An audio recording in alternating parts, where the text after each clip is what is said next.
Shmurda ran with the so they were GS9.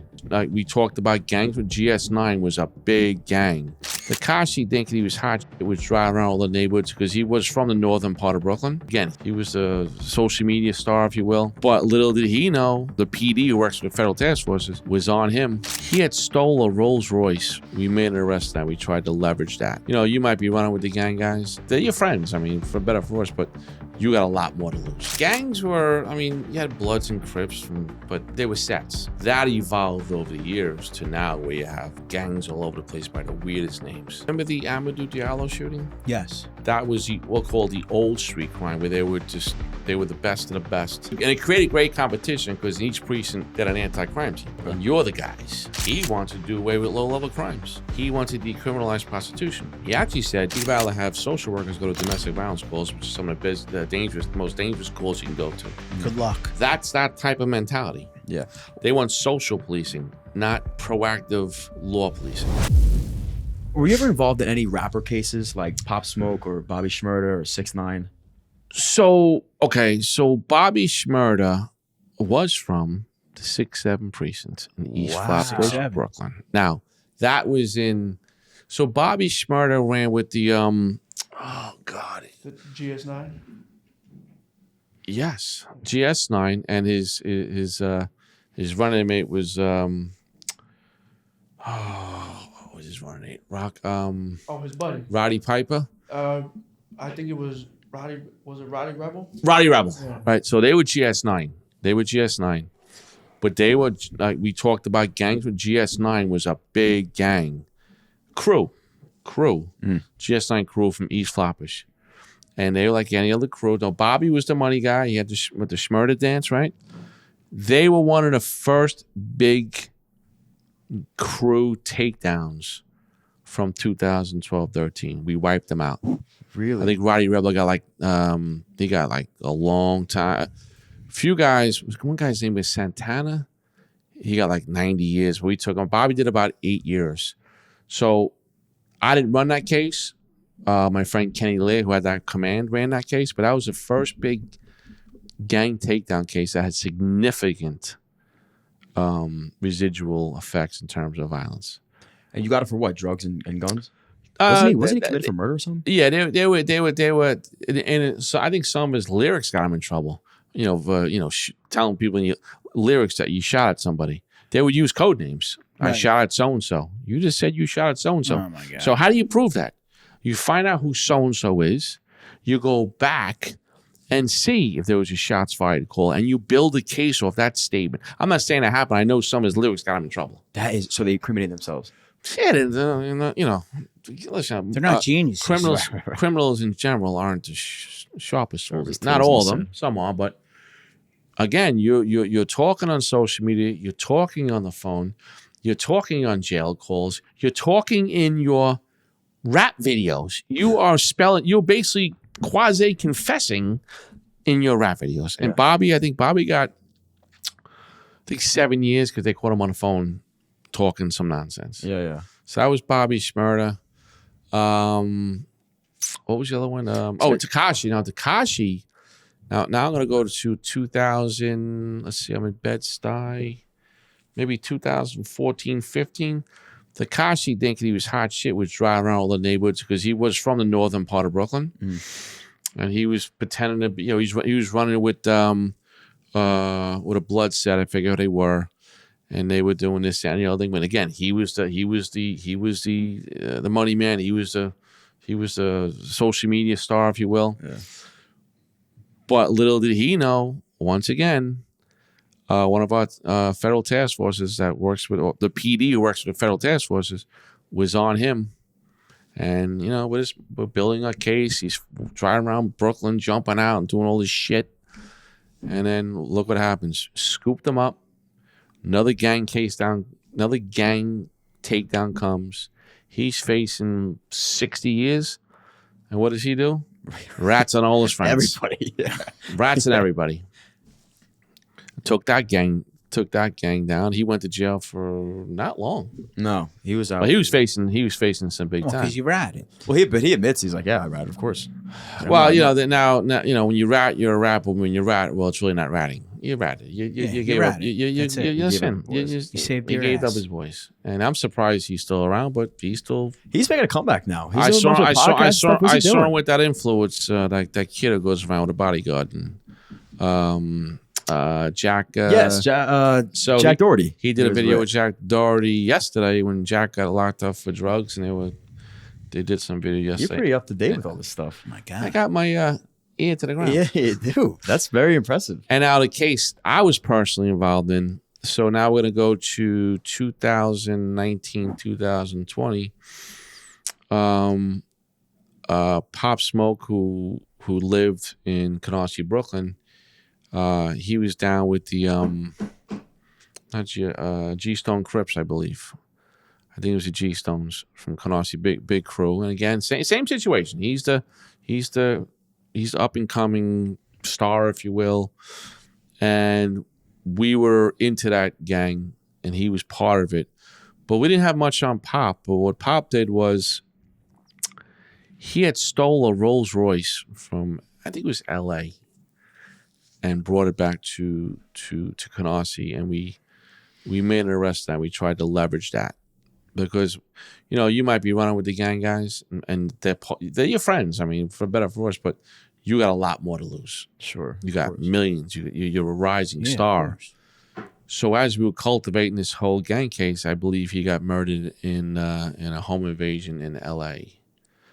That was Pop. He had some boy. He had a very distinct sound, didn't he? Oh yeah. It really was. So years after that, there was always a Pop Smoke Day in Canarsie. We had to put a lot of cops there because a lot of gang members showed up. It got dangerous. So Pop Smoke. Now the first rapper that I ever had any dealings with as a precinct was Busta Rhymes. No way.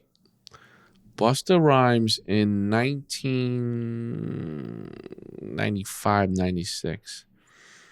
He's a roster, right? He wears the hair. He's Jamaican, right? I think he's Jamaican. Right? Good guy, very popular guy. I believe he was very popular back in the 90s. Yeah, of course. He was getting a haircut on Church Avenue in East Flatbush, and I guess he wore too much bling, and they robbed him. Man, You would get involved. well, I was a cop there. It was big to do. Busta Rhymes just got robbed of thousands of dollars in jewelry. So I'm trying to think. Is there any other? Do they identify who robbed them? Oh, I don't recall if there was an arrest made in that. But you notice when look what happened to the New York Jets cornerback. All right, he came to a club. Yeah. He came to a club United. They weren't playing Sunday. I think they tried to rob him. Yeah. So the point is, you come to you go to different parts of town. If you're wearing a lot of jewelry, they don't. He was right you're outside marked. of a real well-known restaurant, wasn't Was he 39th Street in Midtown around it? there? It was a very popular. And I think he said he said I'm just going by news reports, like the vibe was off. He wanted to get out of it. So he knew, his senses were raised up, and he was right. Yeah, somebody probably made a call. Right? Oh, that happens all the time. He was shot too, wasn't it? He was shot. Yeah, that happened. You're right. People, they make the call. Yeah. Usually use a girl. 50,000 in jewelry. They use a girl. Walking out the They door. may use a girl to slow you down, to rap to you, and then they make the phone call and they say. But where was he? He was outside of. I think it was 39th Street or something like that. I gotta find it now. See, I only had as far as They won't say what is outside the guy Asian Tretch, fusion. He was in that. He was out of East Orange, and then we pulled over Pepper. We pulled over Pepper. Pepper? one Salt and time. pepper. From Salt and Yeah. Pepper. She's No way. very, she's very No, pretty. that's TLC. She's what? She's very pretty. Oh, Pepper. yeah. Yeah. Did she pass away? I don't know. Did she die in a fire? No, I'm thinking of TLC. Yeah. Oh, no, I'm thinking. Yes, I'm thinking of TLC. TLC. I got that. Salt and Pepper was too. That was old. I'm old. I'm older than you. There West you go. West 38th Street, Midtown. They're saying Asian fusion. They won't say what the name is, but it's got to be. Yeah, it's bad advertising for the club. Yeah, but it's Yeah, gotta, there's Saram, there's Casa Was there Louis. any other singers? Where the no Jay-Z stuff. Jay-Z was from that neck of the woods. Jay-Z. Yeah. He was probably out. Jay-Z was a drug dealer in the Marcy houses in Bed-Stuy, but he mixed his drugs in the the 78th precinct, which he well advertises in the songs. And it's no secret there. These guys rat on themselves. A lot of gangs from like to now they try. If you look at a lot of gang members try to get their careers on YouTube. Some are pretty good. I'm sure they are. Some are pretty good. Maybe it's time to leave the gang and just go. Yeah. Have your rapping career. I mean, Pop Smoke. I mean, of all of them, he was going. He was there already, but he was about to take off. And he had a very, very distinct voice, right? And then they killed. Very like. It was It's like your voice, Joe. It would be if Joe was dropped Joe, out. You know, Pop that's Smoke that's Joe Smoke. Wait, we got to show. Joe Smoke wait, right hold on. there. I got to show Uncle Steve Pop Smoke just so you understand the level of monotone in this guy's voice. Yes. Welcome back, everybody, to the John Rondi Show. Uncle Steve, 5th, 6th time, and now it's just becoming a habit getting you on the podcast. All You're right, seeing your face; people love it. So we'll have to negotiate terms. It's the hair. And, it's the hair. The hair that's almost 60 years old. You're growing your blonde out. And I'm looking almost gray. John Chell, thank you for coming on the podcast. Former chief of department. Congratulations Thank you so much. on retirement. How's retirement life? Retirement is awesome. Really? It really is. People would say, you're gonna miss it.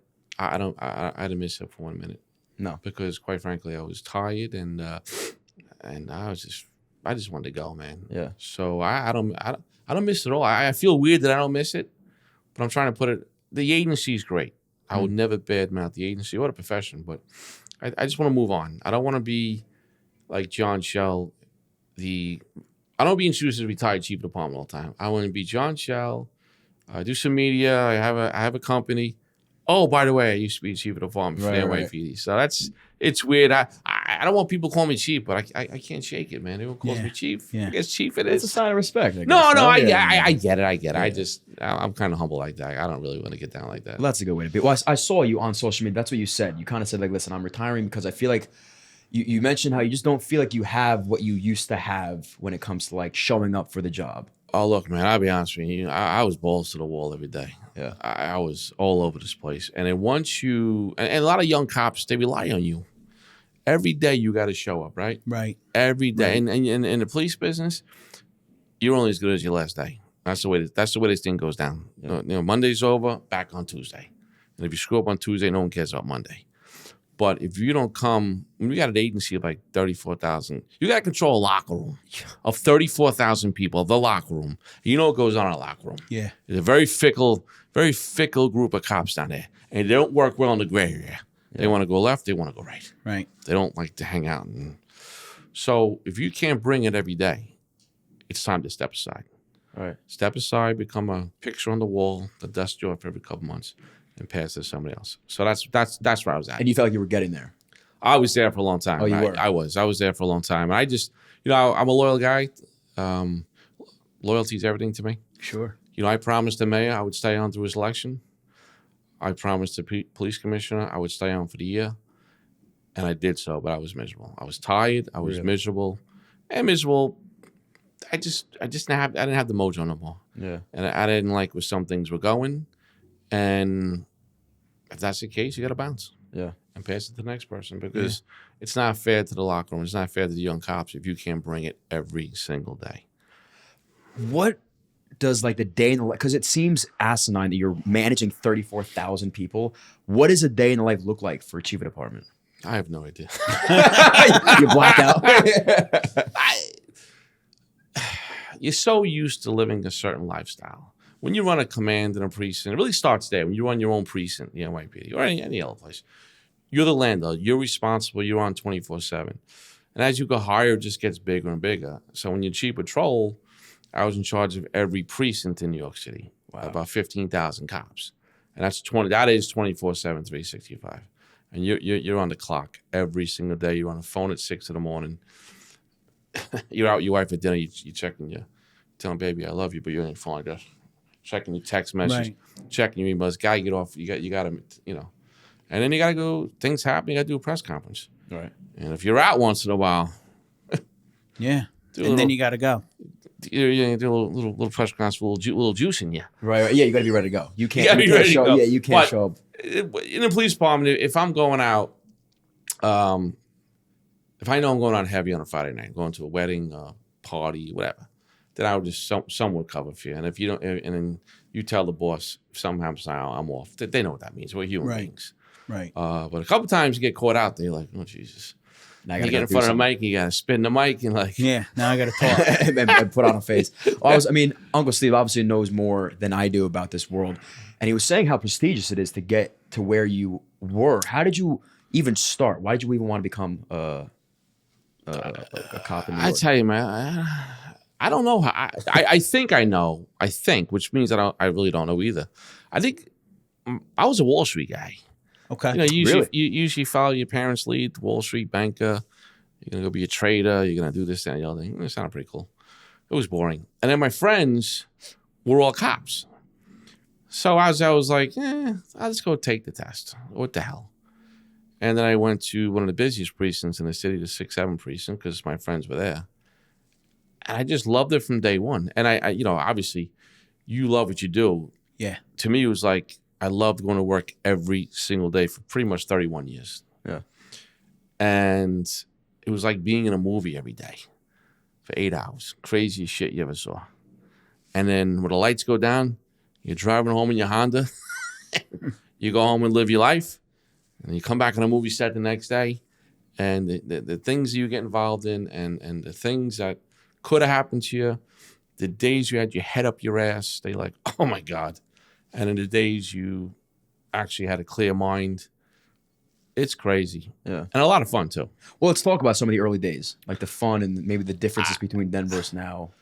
So the 6'7", like a thing now, right? With you kids. Oh, right. The 6'7". Listen, I'm not a kid anymore. I'm 30 years old. Oh, that's So true. it's a I thing looked with at the like the a fact that kid. you knew that it was for the kids. 30 They do years this whole old. 6'7" Because I thing. got I have You gotta be younger hip. What kids. the hell's a 6'7"? Nobody knows. These kids. Somebody out there tell us It's what it means. this weird it's some thing. sort of, when you Anytime say, these kids hear that number 6'7", they go. It's It like means they're- like it's. it's like their tick. They start Yeah, go. it's They like- start doing It's this. like whole oh, it's dance 6'7". Yeah. Yeah, it's like a weird thing. So when you said 6'7", You're getting memed. there might. am yeah, I getting you're memed? You're gonna yeah. get Oh, memed you're now. going to be a Yeah. meme. We're gonna 100%. actually meme you. And All right, 6'7". there you go. 6'7". There you go. I can't let's- change where I worked the first Let's time. go back. No, that yeah, was let- perfect. Let's go back to the 6'7" days when you were.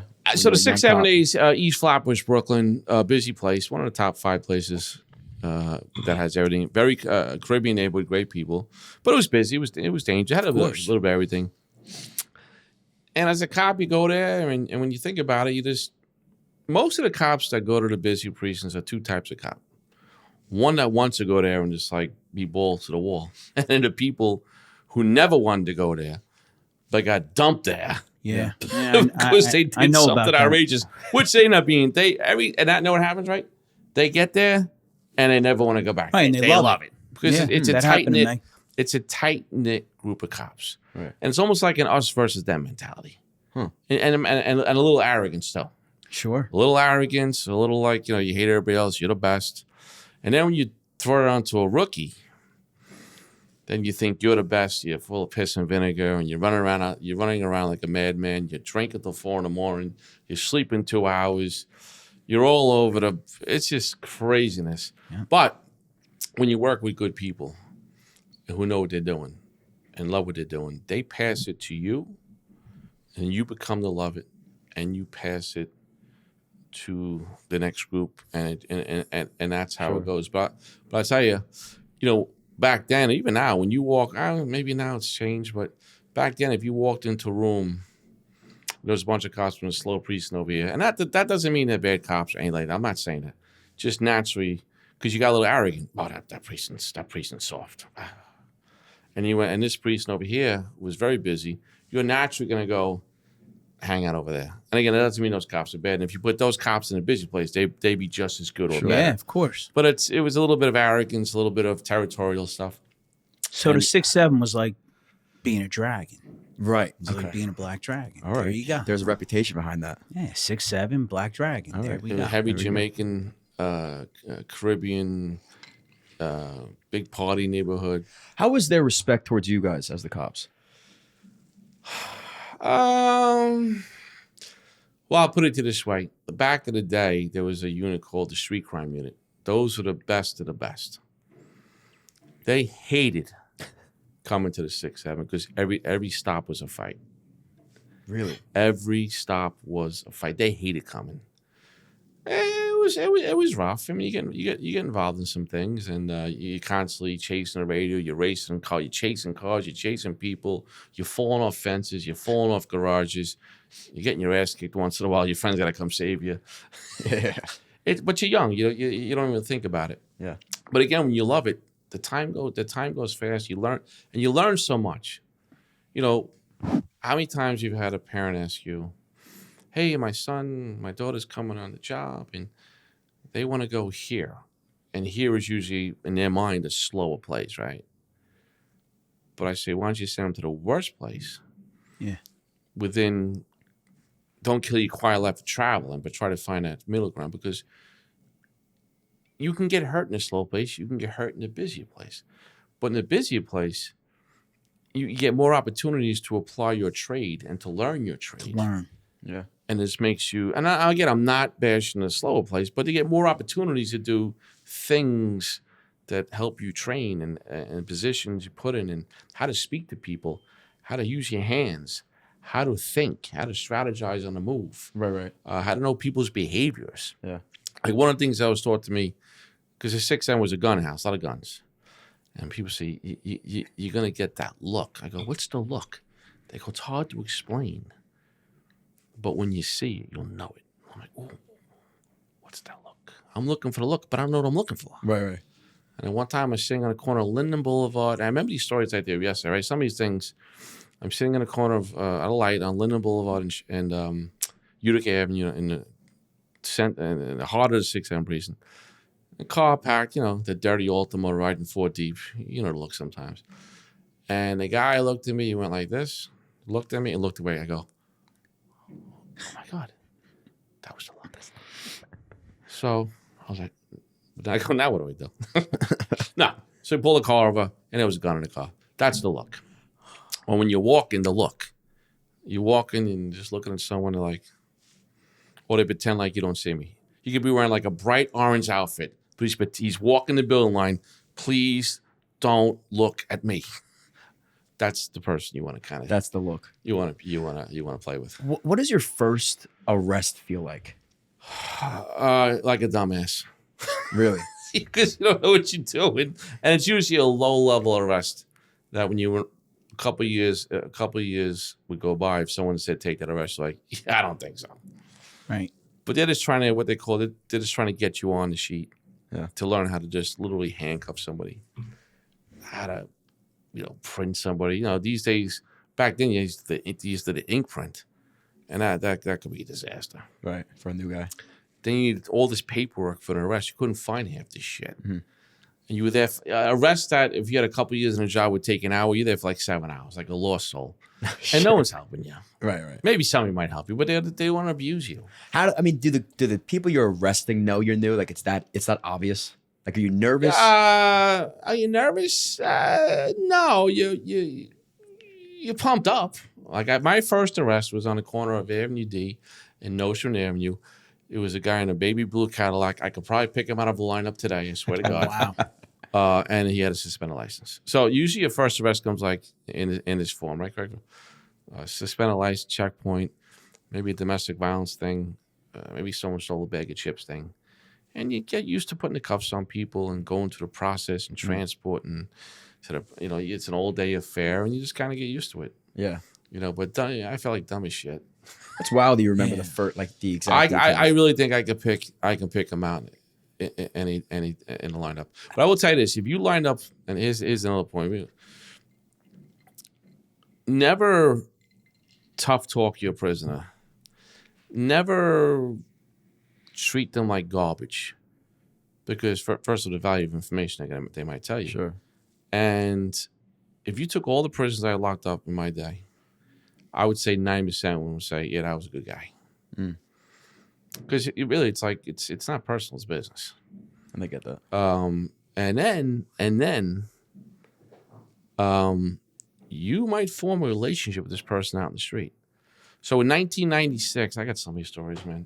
I like the funny ones. I like telling the stories right. Like I really just screwed up. You can let them all go. I don't like telling war stories. I tell the ones like that were hilariously stupid. There we go. And so it's like 8 in the morning. and I got the sector that's right next to Brownsville, so I'm far from the precinct. I like that way. And domestic violence call, guy, violation of protection, automatic arrest. She goes, "Nobody has a gun on him." I'm like, "Oh, okay." So I said, "Oh, we'll drive over to his house, but if he's not outside, I can't really do much after that." I pull up and he's outside. I'm like, "Oh shit!" So I grab him, but he's already under arrest for the violation of protection. So right away, I'm cuffing him. But the mistake I made was, I said, his name was Michael Isaacs. I said, "Mike, where's the gun?" He goes, "Oh, it's in the house." And then we went to go in the house. He goes, No, I'm sorry. It's in the backyard." I didn't finish my, what we call our body toss. And somehow the 7-3 precinct, which we were literally on the border, they came over. They got it as like, we need help. They came over. We didn't. But some senior female cop is like, "Hey, dummy." And she pulls like a pink 22 out of his front pocket. I was like, "Oh, God." I took solace in the fact that he was cuffed at least. Right. But I didn't finish my toss. Right. Very bad mistake. But he was cuffed. We Rookie go to mistake. We go to Rookie trial. mistake. We go to trial on this, and I told that exact story. Do you know that they thought I was lying on the stand? Because how could that happen? And I was telling the truth. Right. Why would you lie? I don't know. I wouldn't lie. That was embarrassing. But Right. anyway, so fast forward, oh God, years later, I was a training detective. Maybe I was a sergeant. I might have been a sergeant. And I was training the rookies. And like I said, a lot of perps you lock up live in the neighborhood. So Michael Isaacs ran a mechanic shop. And I would bring every rookie by, and we became friends. I go, "Mike, tell him how we met." I'm like, "Yeah." I said, "What happened in trial?" "I won." "Who lost?" "You lost." "Why'd I lose?" He goes, "I lied. I said I found it in the park."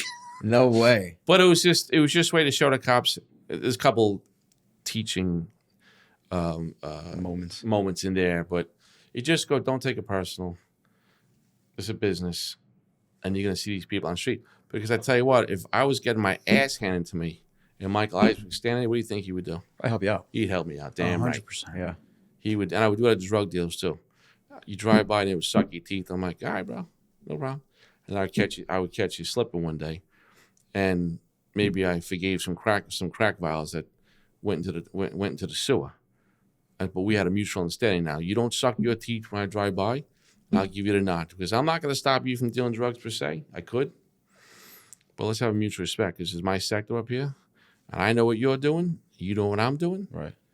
But down the road, sometimes who whispers in your ear? Really? Who'll come to your assistance if you have a little struggle with somebody?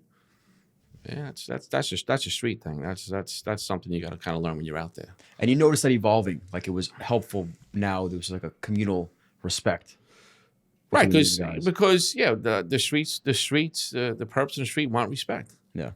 They want respect, and you can't. To me, if you're a cop that was out there, fronting with your language, and you were scared. Yeah. You were scared. I never cursed out there. I thought it was a sign of weakness. Really? Yeah, just stand tall, know what you're talking about, and you could tell somebody, like, "Hey, bro, don't mistake my kindness for weakness. Being kind doesn't mean you're weak, right? Right. Just means you're confident 100%. what you're doing. Sure. And if we got to do something, we're gonna do something. When was your first like real deal high level danger arrest? Oh wow, this is Church Avenue and Utica Avenue. Late in the day, I was doing a day shift, 7 to 3:30ish. So it was about 10 to 3, taking a very simple action report, and the kid was robbing a check cash in place at gunpoint right here. And what usually happens? The people who run up to you in the middle of the street doing cartwheels, screaming, they have a lost cat situation. The person who walks up to you very quietly and says, "Hey, you got a second? What's up?" "Yeah, they're robbing that store right there." That's how it goes down. No shit. It's the exact opposite. The exact opposite. And chased him 2 blocks, gun, money, first big arrest. Kevin Williams. I don't know how I know these names. I don't know how you know places and names. It's amazing. Wild. And chased him through the streets. He did like a dippy do, and that was the first medal, right? The first medal. And look, I mean, just the same point about people coming up to you. Maybe a few months later, there was now in Brooklyn, or back then, there was 3 precincts on one frequency. So it was a 6-7 precinct, East Flatbush 7-1 precinct, Crown Heights, the 6-9 precinct, Canarsie, right? Mm-hmm. So we all listened to each other, and if things really hit the fan, we would go, of course. all bets are off. And there was a mass shooting in a high school. There was 4 people shot in a schoolyard, kids shot. And when this sounds messy. So by the time we get there, me and my partner, we just, I don't know what we were doing, but some guy walks up to the car very quietly and says, "You guys looking for someone?" He goes, now this is about like 10 minutes after the shooting, and points to a store. Very, very, okay, thank you. Now, your training says what? Don't walk in the store with your head up your ass. Yeah. So I did one of those old like little look in the store, and there was a kid at the counter kind of fit the description of the shooters. I'm like, oh. And when I walked in, he walked down the aisle, came back, and I grabbed him. And Ricardo Lara, he did 35 years. This dumbass. So what they did was they planned this out. They rented guns. Two bad guys would come in this way and chase all the kids out, and Ricardo and his brother would be waiting right here. And that's what they did, right? And he had a Spanish-style revolver. I'm not a gun buff, but it was like a revolver that opens like this. And when he was reloading, instead of throwing his shell casing somewhere else, dummy put him in his pocket. Oh, my God. You talk about some serious evidence? Yeah. And then when we went to the store, we found the gun in the Cheerio box. Wow. But that's a war story. But that story was, again, someone quietly coming up to your car and saying, "Hey, you guys looking for something?" Points and walks. Now, do you go back to that guy that told you? In the wind. That's it. They don't want to get involved. Right. That's about as far as you don't get many witnesses out there. Yeah. And that's why they do it quietly too, so they can just keep it moving. Yeah, just keep things moving. Did they have intent? What was the reason behind the shooting? I was gang shooting. Yeah. Gang shooting, school beef. Yeah, I guess that makes sense. Who were the most dangerous people in the area at the time? Was it gangs? Was it the mob?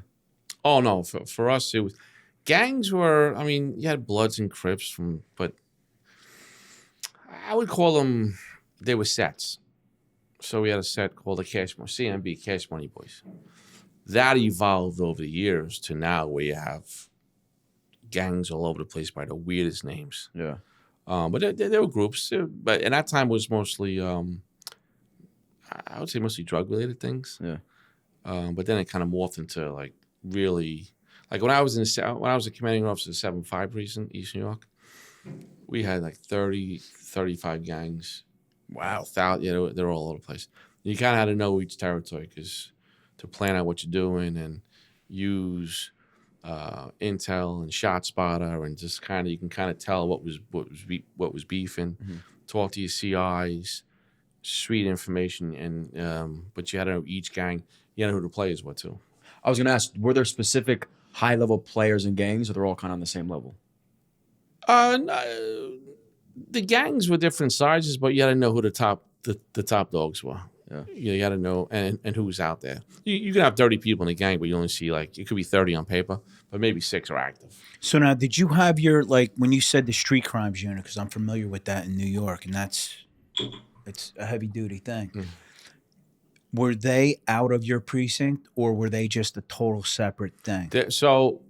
Remember the Amadou Diallo shooting? Yes. That was we'll call the old street crime, where they were the best of the best that came off of Randall's Island. Okay. And they would go to hot spots, and they were good. They were going to cause they would turn some rocks over. Sure. And it created great competition because in each precinct they had an anti-crime team. Okay. And you're the guys. You don't want no guys coming in I was like, that's better. They're like, get the fuck out of here. Yeah. But it brought some good competition. Sure. Competition in terms of who can bring in the most guns. Sure. Sometimes that competition is good. Yeah. And at the end of the day, they would back each other. But there's always a little animus between them. Now, after Amadou Diallo, they did away with street crime, but they made like a borough street crime. So I was the borough street crime captain in Brooklyn. And I would just stay in my geographical, all the precincts. and go out with the boys. And we had some heavy hitters. We had some, a gun guy. You'll hear the term gun guy. I made a lot of gun arrests, but I wasn't a gun guy. What's the difference? A gun guy is a very unassuming, quiet cop that just knows how to sniff out people with guns. Like if you jumped out of a car, if I took you out tonight, we went to the worst neighborhood in America, and we jumped out on 50 separate people. Yeah, you're gonna come up with a gun once in a while. Doesn't make you a gun guy. Right. A good gun guy might engage 4, 5, 6 people a night and come up with a pistol. That's the difference. And it's just the awareness and just being in They just got it, man. Yeah. They just got it. We had, when you assemble a team of good gun guys, it's like the competition amongst yourselves to come in with multiple guns a night. That's a good night's work. Yeah. And there was some nights we would come in with 3, 4, 5 guns in one night, the whole team. It became contagious. And there are other nights you couldn't. It's a lot of guns. A lot of guns. And other nights you couldn't catch a cold out there. Right. How were crime rates then versus now? Were they better or worse? Totally different. Yeah. Totally different. Like the 7.5 would take maybe 115 shootings a year. That's one every 2 days. When I was there in the 50s or 60s, but then in 2000, when shit went sideways, the 7.5 took 104 shootings. So that's a lot. That's a lot. Why did shit go sideways? Well, because that was when the George Floyd riot started, and the law changes, and the cops are the bad guys, and the bad guys are the good guys. People thought they can do what the hell they want to do. Right. And then we were stuck in COVID. You could drive around with masks, and the bad guys were still on the street. The good people were home with that 6 feet thing going on. Sure. So that really changed everything. So that increased crime rates. That 1 year brought us back to a taste of years prior. Really? So there's now, crime. I'll put it this way: pre-bail reform. Every state went through bail reform, all that bullshit, right? We tracked 7 major crimes in New York City, from murder down to stolen car, robbery, everything. For a city, we were doing like 96,000 a year. Once bail reform hit, and bail reform, remember, was 2020 and 2021, but we were stuck in COVID, so nobody's really out. In 2022, when the whole world opened up again, that 96,000 went to about 127,000. Wow. That's a big increase. And know those numbers reflect? People talk numbers. Those are people. Those are victims. So right now, like say for New York City, we're stuck in that I think last year we did 123, 124. So a little progress, but the bail reform changed crime back. Can you explain what that bail reform was or is? Yeah, it's basic cashless bail, a set of crimes that a judge cannot set bail, and it's like a revolving door until your case comes up. So we could lock you up for a simple robbery, you're out. Breaking into someone's house, you're out. Stolen car, you're out. 4 or 5 times, you're out. There's been some adjustments to that. And on top of that, there's a thing called in the district attorney's rule, discovery. They had to get, based on bail reform, part of it is that every piece of information involved in our case has to be in the defense team's hands within I think it was 30 days. And if you missed one piece of paper, case thrown out. It was horrible, and it still is horrible. Right. They've made some adjustments, but without repeat offenders, New York City we'd be doing so well. Right. So well. We're doing good, but we're going against a 127 number, right, versus the 96 number. So we're bringing this one down, but people now compare us to this. We're never going to get back to that. No. Never. What is the hope or the goal of bail reform? So well-intentioned, and I think we'd all agree here. Someone who commits a petty crime, let's say they stole food. Sure. And let's say some judge wanted to set bail for $50. If that kid can't afford bail, he shouldn't be sitting in Rikers Island for a year. That we all agree with that. Got it. But they took it to a whole different extreme. And the New York State legislative branch really hurt our city with this nonsense. And they made a couple of adjustments. but recidivism, repeat offenders is killing us. Now, what is your, I guess, ability to deny or approve certain things like this at the time? What do you mean? Like something like bail reform. Do you have any say of? No. Listen, I've talked about it ad nauseum on news media and talk shows. How but you feel about it? Yeah. the state has to change it, and every state went through some sort of version of it. They call it different things. Everybody did. But it got to the point where like the cop's the bad guy and the bad guy's not his fault. Give him a cookie, it's not his fault. Society told him to do 6 robberies. It's not his fault. They changed laws for juveniles. The biggest crime in New York City right now involves juveniles. Because what's a juvenile? Technically, it's 16 years old. It used to be 16 now 16 and 17. Really? So that just skewed everything. It's borderline adult. And I'm sure they're using these kids because they know. So if I'm an 18-year-old, I say, Junior, hold this gun. We're gonna go shoot someone or rob someone. But if you get caught, you're home in a couple hours. If I get caught, I'm going to jail. It's that different. Oh yeah. Kids getting locked up in New York City, they go to family court. They get put on probation. They go home. Nothing happens to them. I've never understood the reasoning behind that. The crime is the crime. Why are you? Well, look, nobody in the police business wants to deal with kids on a punitive level. Because if you are, you don't belong in this business. Yeah. But you have to be resigned to the fact that some kids, most are redeemable. Most you want to give 1 chance, 2 chance. You do everything in power to rebuild that kid. Sometimes they're a danger to everyone in that street, and they need to go to a secure facility. Yeah. And that doesn't happen too often. How often are they more dangerous than adults? Just for the mere fact that they're that mature mentally. They don't really care. They have no qualms about shooting into a crowd. They have no qualms about shooting by a school. Where adults, adult bad guys plan it out a little better. Sure. They're mature. They're adults. Adult crime, adult punishment, I think. I mean, right. Unless it's, like a kid doing kid shit, who wants to deal with that? Nobody wants. Get the hell out of here. Nobody in the policing world wants to deal with juveniles. They're just they're a pain kids. in the ass. Their parents are a pain in the ass. Yeah. The hoops you got to jump through, it's just a pain in the ass. You'd rather not. Now, how does, again, you see bail reform, you see the results. How do you not quickly redact that and try to change or go back to where it once was? Politics. But what is the reasoning behind it? It's clearly not working. Because people on the Democratic side or the progressive side don't believe that people who commit crime, that it's their fault. It's everybody else's fault. It's everybody else's They're fault. victims. Yeah. You're right. You're a victim. And again, I think America, I think everyone in this room here, we're benevolent.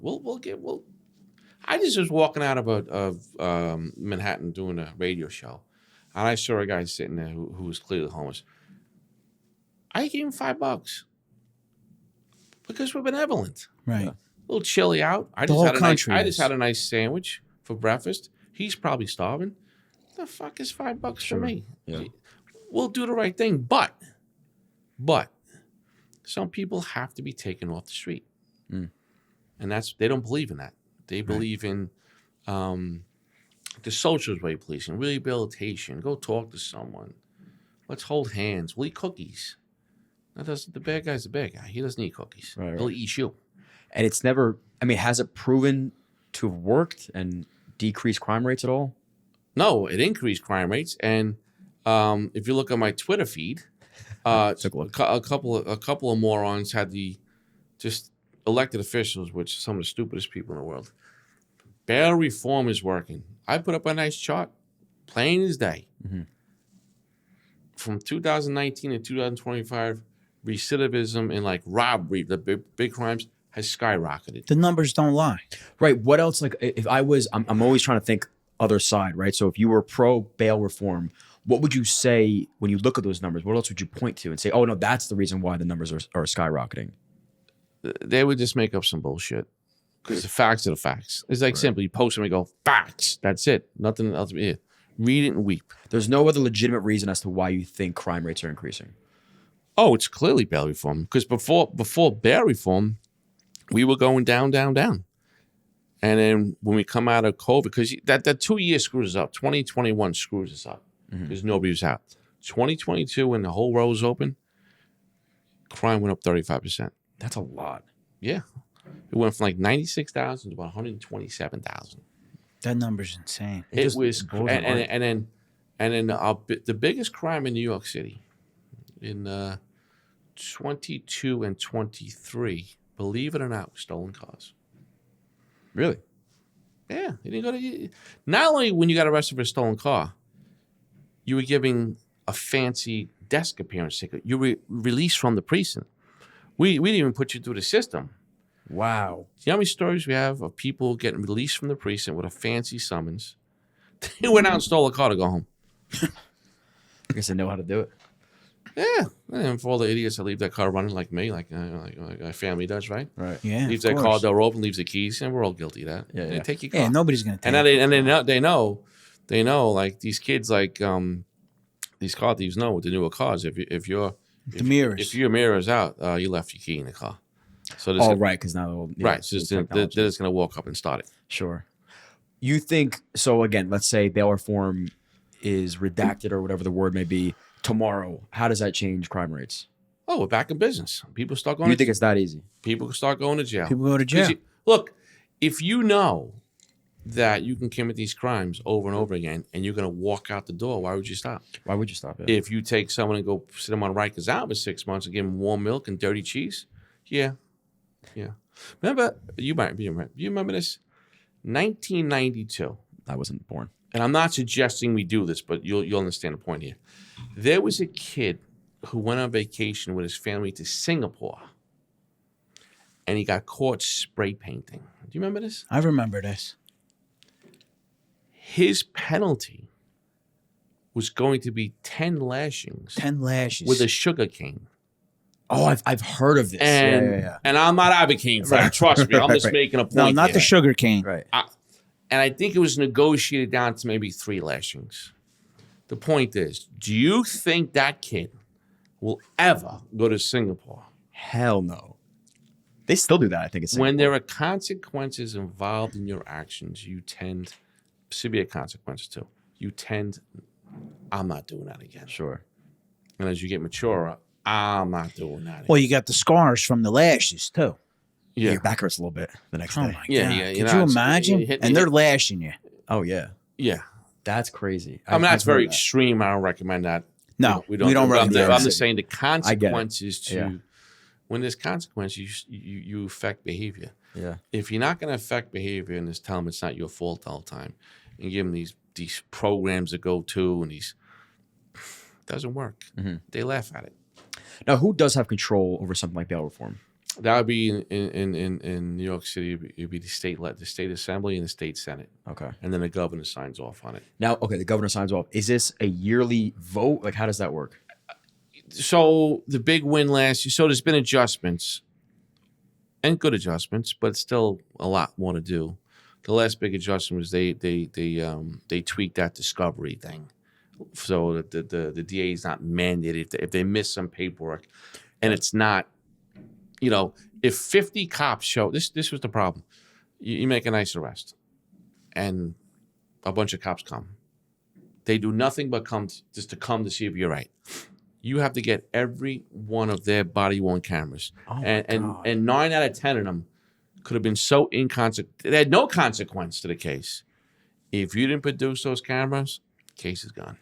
And that's got to, again, I've never been, but that has to now, like, if I was a cop, I don't want to do the work anymore because now there's extra work that I have to go and do after the fact. Well, it's extra work for them, but for the district attorney, the work that they had to do to get every Right. If there was one iota of paperwork missing, and it could have been paperwork that an NA not applicable. Oh, case gone.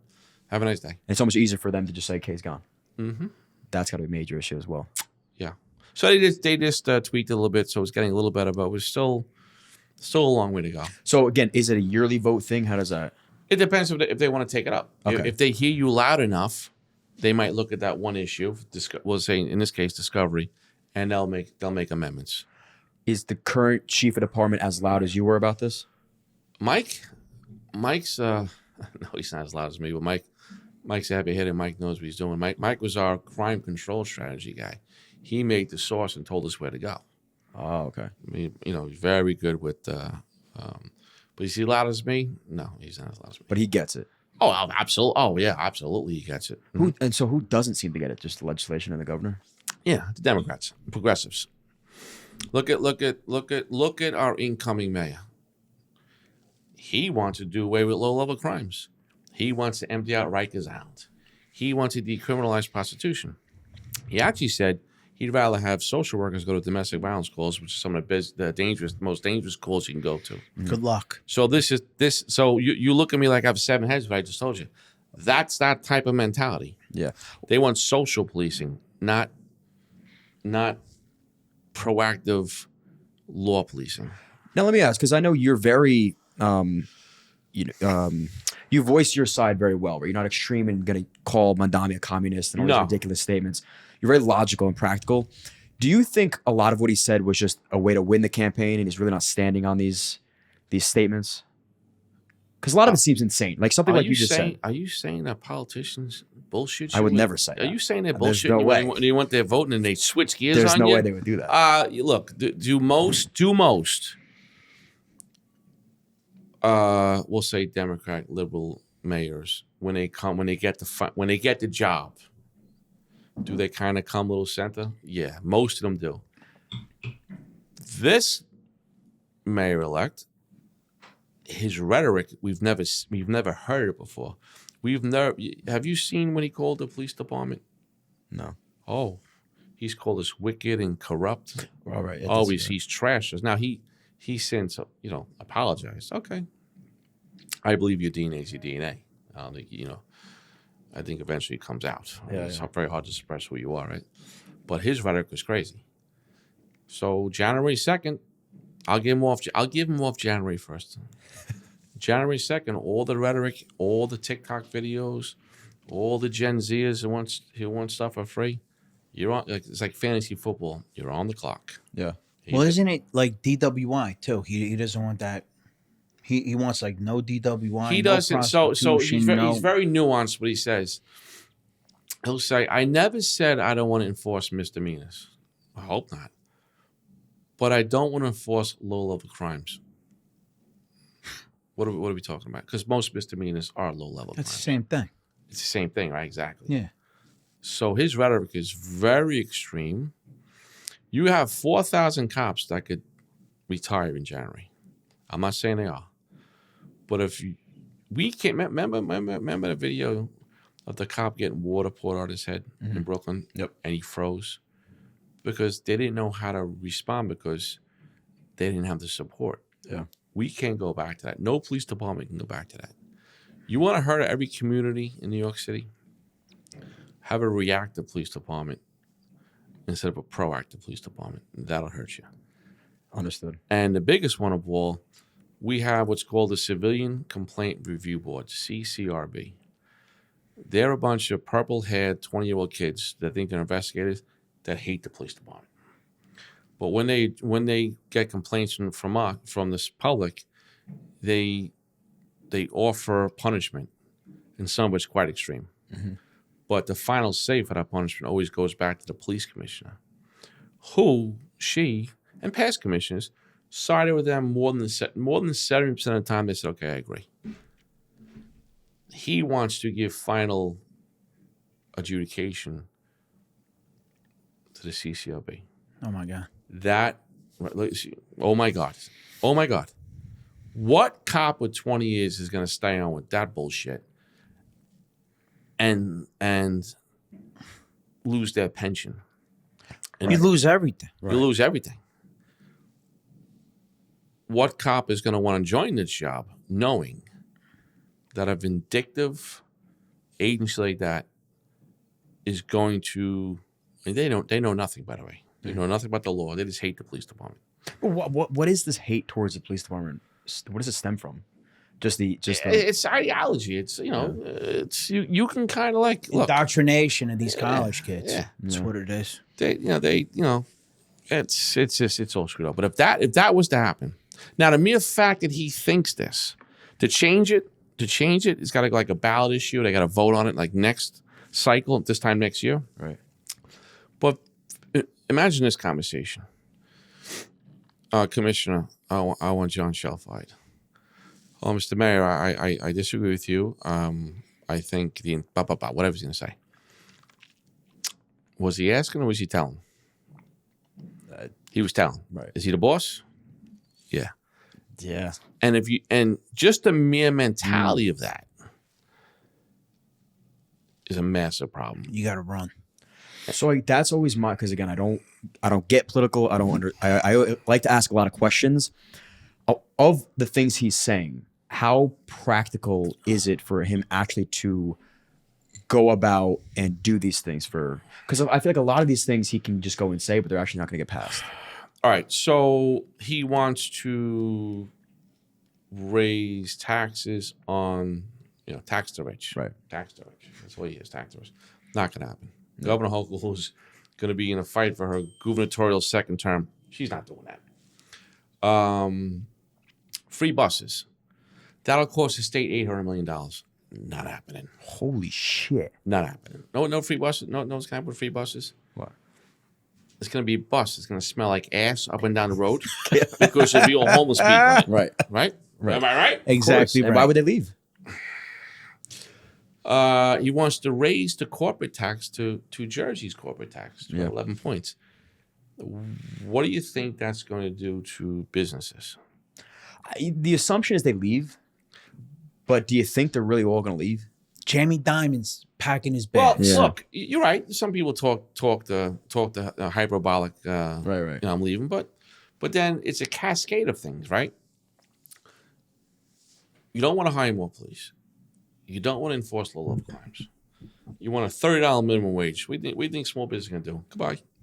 They will close. They can't afford it. They can't afford it, right? Exactly.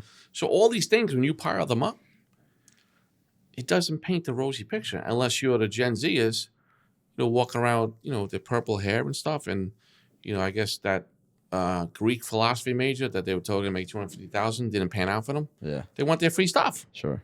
Yeah, I'm gonna live in Central Park View. Where's my rent? Right. That shit's not happening. Yeah. It's all, but these young kids, they don't understand. So what do you think, if you had to predict 2026 crime rates of New York City?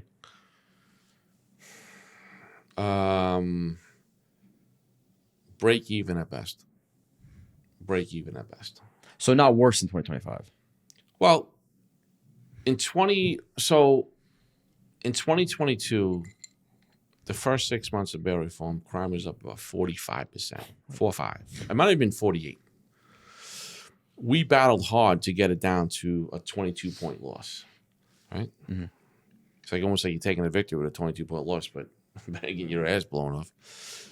2023, we literally broke even. We might have lost by 2 or 3 crimes. Literally those 7 crimes we tracked. Wow. That's so crazy. I'll call that year we stabilized. Sure. You know what? We're at 45. We got a 22. Now we're flat. So we're making slow progress. We like where we're heading. Mm-hmm. The plans are working. 2024, we won by 2.7%. Okay. You take the W. And this year, right now, they're at about 3%. So very, very slowly coming down, just chopping away at it. But remarkably, shooting violence and homicides on a record pace for the best year ever right now, statistically, since we were keeping stats. Why do you think? We were very aggressive with stolen cars. I think in 4 years we took about 24,000, 25,000 guns. You take out 25,000 guns on the street, you're gonna get that. Yeah. And the district attorneys with Discovery, if they have a stolen car case over here and a gun case over here, and they're going to pick one, obviously they're gonna try to make this one go by the wayside, and they're gonna. So that worked. That worked also. Yeah. So you think 26, given his plans, stays pretty even? Yeah. Yeah. Well, that's good. Well, listen, I think that's the best they'll do. Right. But you got to understand, every day in his new administration, he's going to be up against it with the national media, the Republicans in Washington, local naysayers here. The media here very left tilted, but they'll get bored. They'll jump on a bandwagon. He's going to be up against it every day, and the best agency he has is the NYPD because we're 24/7. Right. So he's going to have to lean on them, but he also has to appease his democratic socialist base over there. Sure. That doesn't want any police. If it was up to them, there'd be no police. The DSA, if you look at their manifesto, no prisons, no police. And I just don't. I'm just so confused as to like what they think is going to happen, Listen, we think they're nuts. and they think we're They nuts. think we're nuts. Exactly, and that's why I always Now, look think at about that, you. yeah. That's the bottom They line. think we think they're crazy. They go, well, I think you're crazy. That's why I'd never want to call somebody else crazy because I'm like, I know they think the same thing. Right. as me When you about it. look at someone like, what the hell are they wearing? Right, they think the same They're thing. gonna Like, like, what the hell are you wearing? yeah. So I agree with you. Like, what do you know? It's, So you don't think there's this like drastic crime rate increase in 2026, even if everything he says. so it depends because know who else is watching this? The Who? bad guy, Right. the low level thief. They're watching this too, and they'll test the waters. Yeah, they're So- opportunists. So I say break even at best, but it could get worse. Yeah. It could go backwards, and if it goes backwards, this man will get lambasted. Now, I was on a show yesterday. I said, if you want to put this conversation to bed, the cop, the rank and file cops, the PBA, they're out of a contract. Pay them right now. Huh. Give them a very good contract. Be careful. Make sure your rhetoric is on point to support them, and you won't have a retention problem. Those 4,000 cops won't leave, Mhm. and then you kind of you on your way. They stabilize you. When Bill de Blasio came in, he was like Mandami, but no, he was like a baby Mandami. Yeah. But what did Bill de Blasio do his first day? To offset all the comments, he went out and hired the guru, Bill Bratton, to be the PC, and I put that shit to bed. How so? You know, I'm the socialist. I just hired a conservative police commissioner. Yeah. That sent the message. Oh, we got Bill. Okay. And then for the first 4 years in the Blasio, I'll be honest with you, I was a captain and a deputy inspector at the time. To the best of my recollection, other than a couple things he might have said that were held against him, he gave us everything we wanted. So there really wasn't this big. Now, his second 4 years, not to get into a Bill de Blasio conversation, his second 4 years, when George Floyd, your DNA's your DNA, he started shifting his, because you don't have to get reelected either. Sure. You have to get reelected, so he can kind of really come out with his. So that's where I got a little shitty. Yeah. So, but then my man Eric Adams came in and took care of business. So your sentiment is like increase the salary for these NYPD, which is a great idea. But don't you think if Mandami went and did that, it's like the opposite of what he's been saying? Well, you got to meet in the middle You gotta be somewhere. Somewhere. You know, you want the locker room is a fickle place for cops. Mhm. And once something goes like wildfire down, it's hard to bring it back. Yeah. It's hard to bring it back. I guess so. The 3 decades that you were working, when did you see the best crime rates, but also just overall sentiment towards you guys? Oh, wow. Probably everything kind of changed. Remember Hands Up, Don't Shoot? That was a couple years ago. Remember that? That was Yeah. in 2014-ish. 10 years ago. Yeah, about 12 years ago. Yeah. Prior to that, it wasn't as bad. That was a bad time, right? Because it was a false narrative and bad time for policing back then. What stemmed from that, or where did That was stem from? I believe I think the kid What was said that, it was Joe? more That's I retired. Hands up, So don't I shoot. retired in 13. 13. It was St. Louis, and they accused a cop of the kid did a robbery in the store, and then the cop caught up to him down the road. And he put his hands up or something, And right? he said, but he really was trying to get his gun. It was a Right. total. It was a total- lie. Even the federal government, the what do you call it? The DOJ said, yeah, that didn't happen. False narrative. They got Moore, was last name Moore or something like that? Michael Brown. Michael Brown. Yes. Michael Ferguson? Brown. That was it. Ferguson, yes. So now, when that was happening, I was a commanding officer. I was a deputy inspector of the 79 precinct in Bed-Stuy, Brooklyn. Tough place. And that, you're going to remember the story I tell you. So there's this going on. The sentiment to policing was shifting. Like, we were the bad guys. Yeah. We're going sideways here. It was December 20th, 2014. And, you know, as you get older, you get to see your good friends like 2 or 3 times a year. And you're looking forward to that steak dinner. You're going to drop the hammer with a couple of cocktails. You're all jacked up. All the time. So it was one of, and so it's 5 days before Christmas. I'm going out with my friends tonight, my dear friends, my best friends for years, and I'm going out. I'm going to give out toys for tots in the precinct, and I have my daughter with me. And I drove by the Tompkins houses, which we had a very bad gang there, and they were fighting down the block with the Marcy houses, where Jay-Z's from, right? The Marcy houses, bad gang down there. So we had cops stationed. You know, just to basically babysit. And there's a couple of things to the story. So I drove by. It was great mood. 5 days before Christmas. Who the hell wants to do any kind of work? Gonna go out, give out toys. Got my daughter. It's all a fucking great day. And there's 2 cops sitting in the police car. And I don't tell the story much, but I've started telling a little more recently. And I go to give out toys for tots. 800 kids. And I got reindeer ears on. And we just finished giving out the big gifts. Like they couldn't give out 800 bikes, so we got to finish like that. And the next thing I know, my cops are coming to grab me. You got to go. And the radio's blasting. I'm like, what the fuck? Those 2 cops I just drove by sitting in the car. This is around that same time. All that Ferguson came to Myrtle and Tompkins Avenue, where the 2 cops that were in the car got assassinated by a guy who drove off from Baltimore, Win Jan Lou and Rafael Ramos. And then we chased him in the subway, and I don't know if he shot. I think he killed himself. But that time was when policing was really, really bad. And a guy from Baltimore just drove up here and saw 2 cops sitting in the car, walked up to him and killed him. But that was a wild. Oof. Even thinking about was the one guy from Jersey? Didn't they have his funeral in Jersey City? If it's the same guy I'm thinking of. Raphael was in Queens. Win Jan Lou, was he in Jersey? He was an Asian guy. Yes. I think it was Jersey. They do some research over there, bro. Yeah. Come on, type faster. He's got it.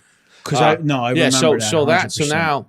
So now, you know, you talk about, you know, when the shit is a fan in policing, you look for your best guys. Mm. There could be 100 cops, but you're looking for your boys, your girls, like. And, you know, I'm talking to my cops, and you go into this mode. You're void of feeling. You just go into this police mode where, like, you're moving, and you're talking to your best cops, and they're looking at me like I'm just looking at them, I'm talking, blah blah blah blah blah, and I look at them and I'm like, oh Jesus, you know, they got, you know, they tried to save their lives. I don't want to get too descriptive, right? And the days thereafter, Myrtle and Tompkins became the centerpiece for national media. Like Ferguson came to Bed-Stuy. Think about that. And it was just a really bad time policing. But on Christmas Eve, so now all the community members that came to Myrtle and Tompkins, was two types of community members. The ones that are full of shit, that aren't from the community, and the ones that are from the community. Big difference. Mm-hmm. I remember it was a church on the corner. All the local clergy people, the community people, the ones that have been there 40 years. In Bed-Stuy, Brooklyn's a tough place. Coming out and singing Christmas carols. The whole time was just so surreal in so many different ways. But the point was, it was a really bad time in policing. Yeah. And it came to Bed-Stuy, Brooklyn on that fatal Saturday. Did that then springboard into worse for the cops? Or did that maybe... it wasn't a great, you know, any side. Puts everybody on edge. It's like a wave goes through the whole country. And to have 2 cops, I don't know when the last time it happened prior to that. 2 cops. So literally, and I hate to use the word assassinated. They were sitting in a car. You know what? And to this day, you know, I just said, you know, I should have. I usually say, you know, 1 in, 1 out, for that very reason. But my mind's like if you're gonna they're human beings. You're not gonna stand in the corner for 8 hours. Cars there. You go take a rest for a half hour, sit in the car.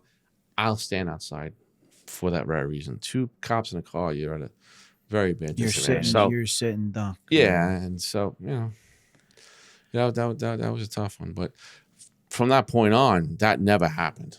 We were on edge. Like this, like when we're on edge. And I think I think after that, like in 15, 16, between 16 and 19, I think we kind of readjusted. We got it back to a normal thing, if you will. And then George Floyd and bail reform just kind of set us all the way back again. Right. It was like a roller coaster. Yeah. And now we're trying to recover.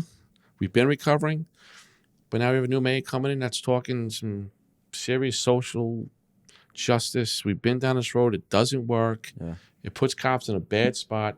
It makes them reactive, and it's not good for anything. Yeah. So, well, listen, time will tell. January 2nd starts. Now, do you think he'll have a sit down with the current chief of department? So he sat down. We have the police commissioner that sits over. So chief of department's the number 2.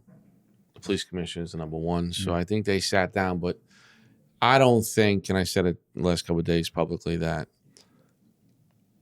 her stance on crime and being proactive and his stance are in total conflict. It's never going to work. What's her stance? Put people, hates bail reform, put the bad person in jail, go after low-level crimes. So I think what people want. He's the exact opposite. So they can't coexist. And if they do, it's not going to last long. And do you think she's going to get moved out?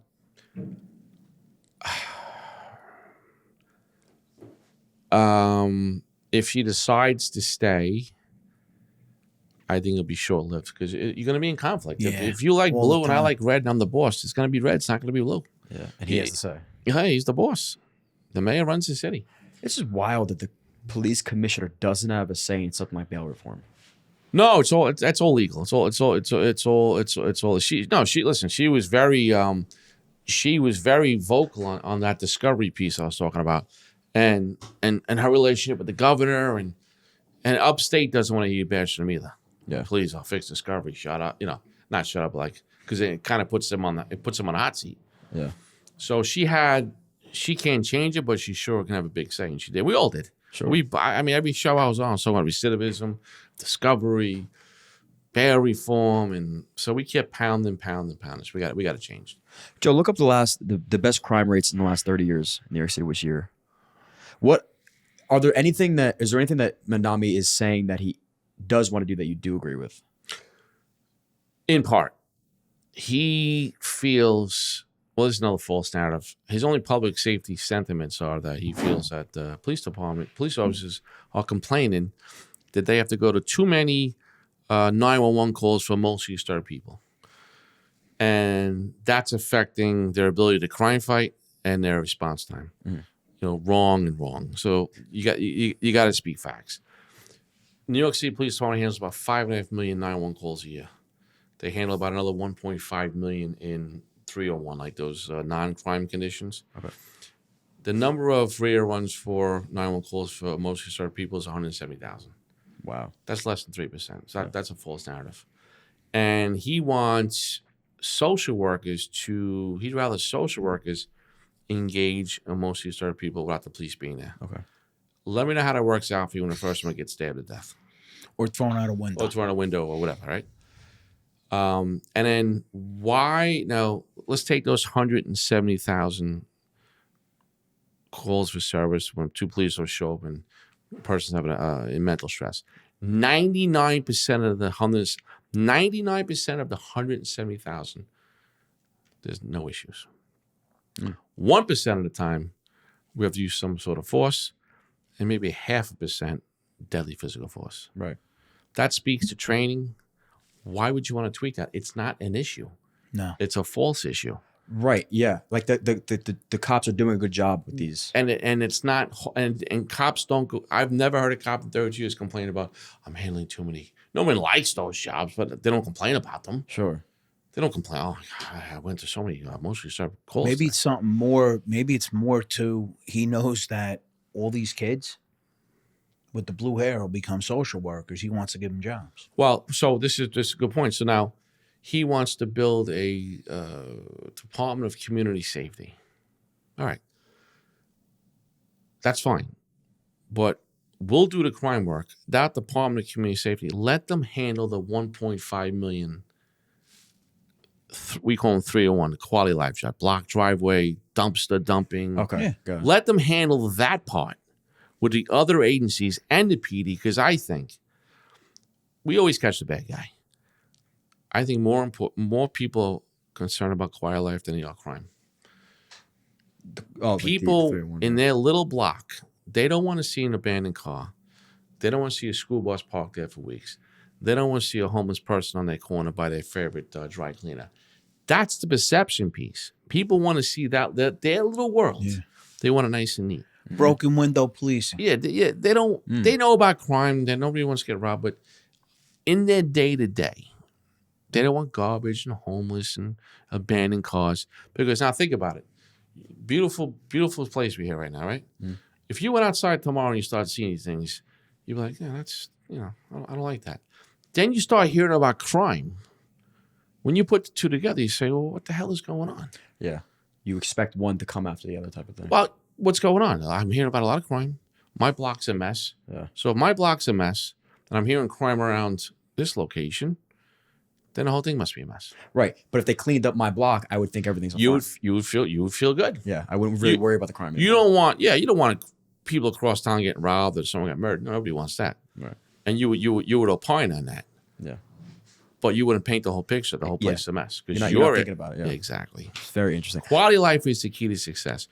Every police department in this country eventually catches the bad guy. And I guess the social worker too, like, again, that's a very staggering stat. I thought it'd be way higher than the mental health calls. Like, the fact that it's only 3% of the overall calls is pretty crazy. It's a false narrative. Right. So then why not, okay, maybe do add a social worker to the call. Like, if 2 cops are coming to the house, why not add a 3rd social worker? We already do that. You do. So in the subway system, not to get too technical, we have a path for it. It's called PATH.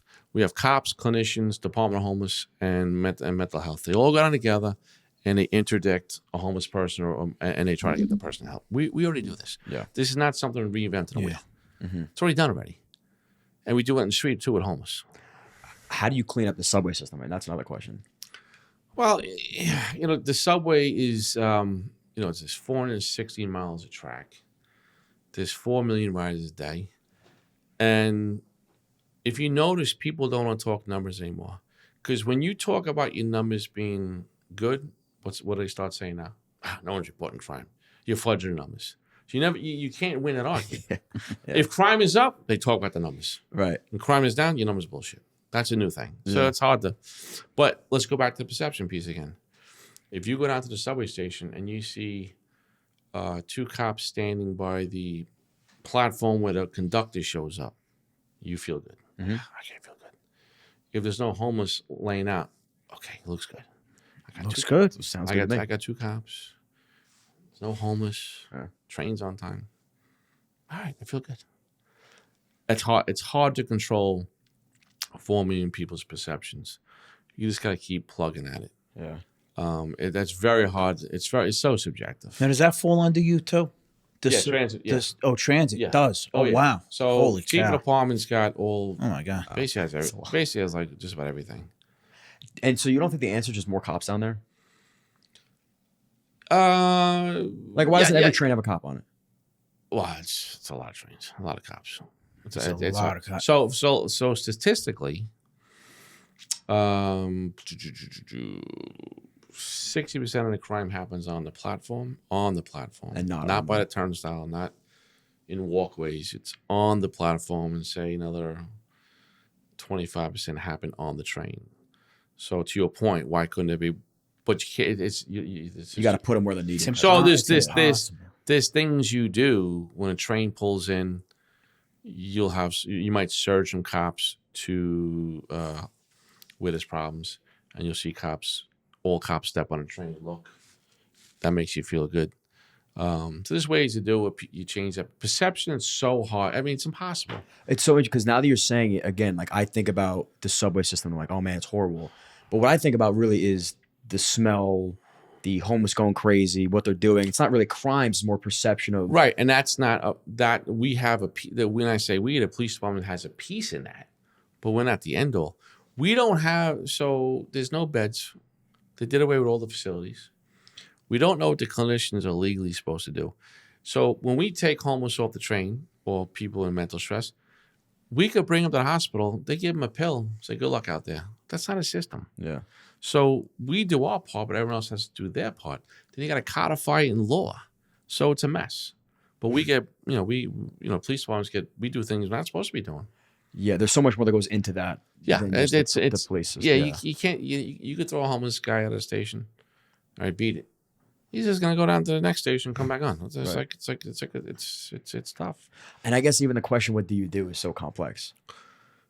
We can only do so much. I can't. I'm not a doctor. We're not doctors, and there's not a lot of beds. Back in the day, there used to be psychiatric centers. You get them. You got to get these people the help they need. They're sick. They have a mental illness. Right. You have to get them help. So is that part of Mandami's statement, like getting more help for these people? Well, again, the services that are provided from Department of Health, homeless services, they have to be where they have to be. We're just a cog in a wheel. What's the next steps? But if the next steps aren't defined and codified and by law or by process, it's not going to work, and it doesn't work. There's just so much goes into it. It seems like such a long. It seems like there's so many things going on that you, as the individual, you're like, I don't even know where to start. That's why I go to the bar. After 30 years, right? Well, listen, I'm not gonna lie. I used to love on a Friday night just coming home and stopping up the local gym where you know everybody. Oh my God. Maybe a couple of drinks, bring a bag of food home to the wife, and call it a day. Because you need to unwind. Go for a walk the next day. Oh, I can't imagine. It's not healthy to go to bed with two phones next to you. No. How could you sleep properly? I don't even know. He even slept in 30 years. Yeah, I'm sure exactly. you sleep pretty good now. Oh, it's great. My phone, like, obviously when someone's calling you at 2 a.m, they're not calling you to say what's up. Right. You're like, oh, You God. know something's happening. And when you're exhausted and when they're calling you, the odds you having to get out of bed to go somewhere are pretty high. And if they're calling me direct, we basically, unfortunately, two things occurred. We either shot someone or we got shot. Right. Joe, what year was the lowest crime rates? Let me guess. Don't say. Don't say it, Joe. Well, we started keeping stats in '93. Really? You Yeah. weren't keeping stats before that? No. That's insane to me. Not documented the way they're documented. Now, How do you even track progress? I'm gonna say like the lowest crime rates. I'm gonna say like 2000. I'm gonna go like maybe 14 to 17. Ooh, I'm circling the park a lot. I'm close here. They give me two things here. They say 2019 was the safest year. Okay, Based so on index numbers. I bet you the number is like about 96,000. I gotta ask for the number. What was the Are you chat TPTing over there? what was the other I number? cross-referenced it with Google. Yeah, no, you might be right. 2019, yeah. Yeah, but Confirmed. so between like the bad spot in 13, 14, it's like 15 to 19. We started. Remember, we started Right. changing. So it was much worse in the 90s. Oh, you can't even. I mean, the 90s, late 80s, 90s with crack it's not even comparable. I was going to ask you what made the 90s so bad. It was crack. Well, the 80s was crack, and then the residual effects after that. And how wild was it? The 7-5 precinct, that their motto in 92 was, you give us some, like 10-10 wins, you give us a minute, we'll give you a homicide. They average like murder every 2 days. And Oh, my God. and every single precinct in Brooklyn, or at least half Brooklyn, I had at least a shooting every day. Yeah, it was. I mean, think about that, though. So if you Try to process that. yeah. Every day. 365 days a year, you have 200 shootings. It's like one every day and a half. Someone's getting clipped. You know something's happening every day. Yeah, it was. If you wanted to be a proactive cop back then, you can just go wild with it. And what would you attribute that to, the increased crime rates? Oh, drugs. completely just Oh, drugs. crack. Oh yeah, it was 100%. rampant. And what they do to clean that up? So many new drug units, federal help, narcotics units, and it was just pounding away at it. Taking out drug sets was big. You not Well, like those street crimes units. yeah, stuff like you that. knock off a gang set off of 2 or 3 block radius. You take out a drug set, you'll see a precipitous drop in Right. the map will start disappearing for shots being fired, street assaults. That's pretty interesting. Oh, it's telltale. Yeah. And we've gotten so in 2000 maybe 12, 13, Commissioner Kelly came up with a gang unit, and we called it crew cut because they got away from gangs. They were crews, like blood gangs, blood crips. That was easy, but the crews thought they had the funkiest names. I mean, they're just crazy. I mean, the names are outrageous. There's so many of them. But we started working with our federal partners and local DAs, but we started doing cases. And those cases would take the better part of 2 years and maybe 30, 40 subjects. Yeah. But when it came down, when you got the green light, they were going to jail. For like They the were whole, going to jail. whole time. Yeah, You're they- going for like yeah. ever. And you take a gang set off the set, and it'll just disappear on you.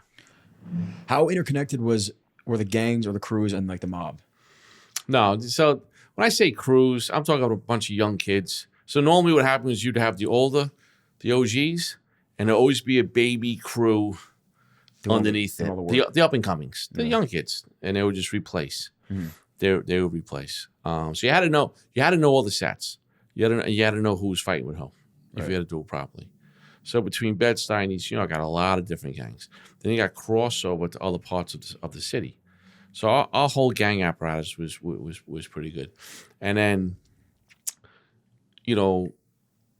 when shell casings are on the floor, they go to the lab and they get put under a microscope and they get compared to other shell casings in the city. Mm. We call it a brass catcher, all right? Nibin hit, fish.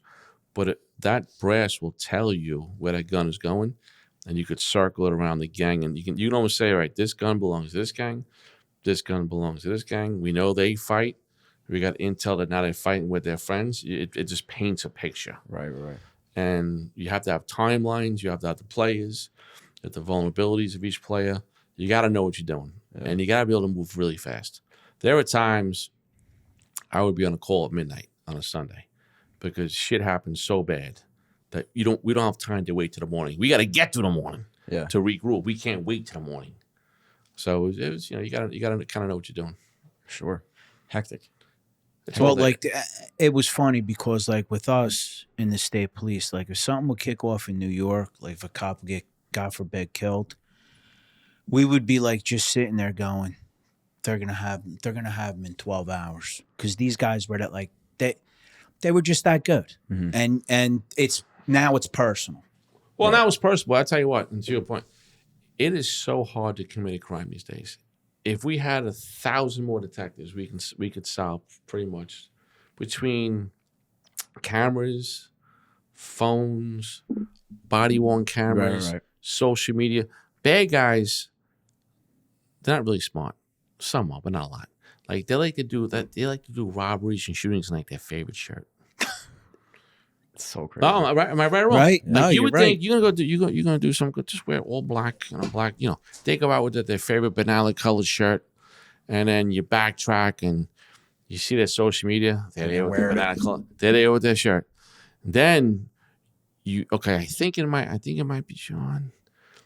Then you go back to old body worn camera footage you get in the summons, and there you are in your favorite shirt, and you start building a case. Yeah. And then that Tattoos and shit like trusty that, cell phone that's in your pocket every 2 seconds. Oh, that tracks you everywhere. So, because you don't get a lot of cases of witnesses, a lot of people don't want to come forward for the obvious reason. Yeah, of course. Especially in bad neighborhoods, you got to live there. We leave. Right. So you got to build cases with social media, extensive video. Everyone's got a camera these days. Yeah. Everyone. When I was the chief of detectives in Brooklyn, we would track video from Coney Island to Upper West Side, just leapfrogging video. That's leapfrogging it's video, unbelievable. and you build the whole case, Mm-hmm.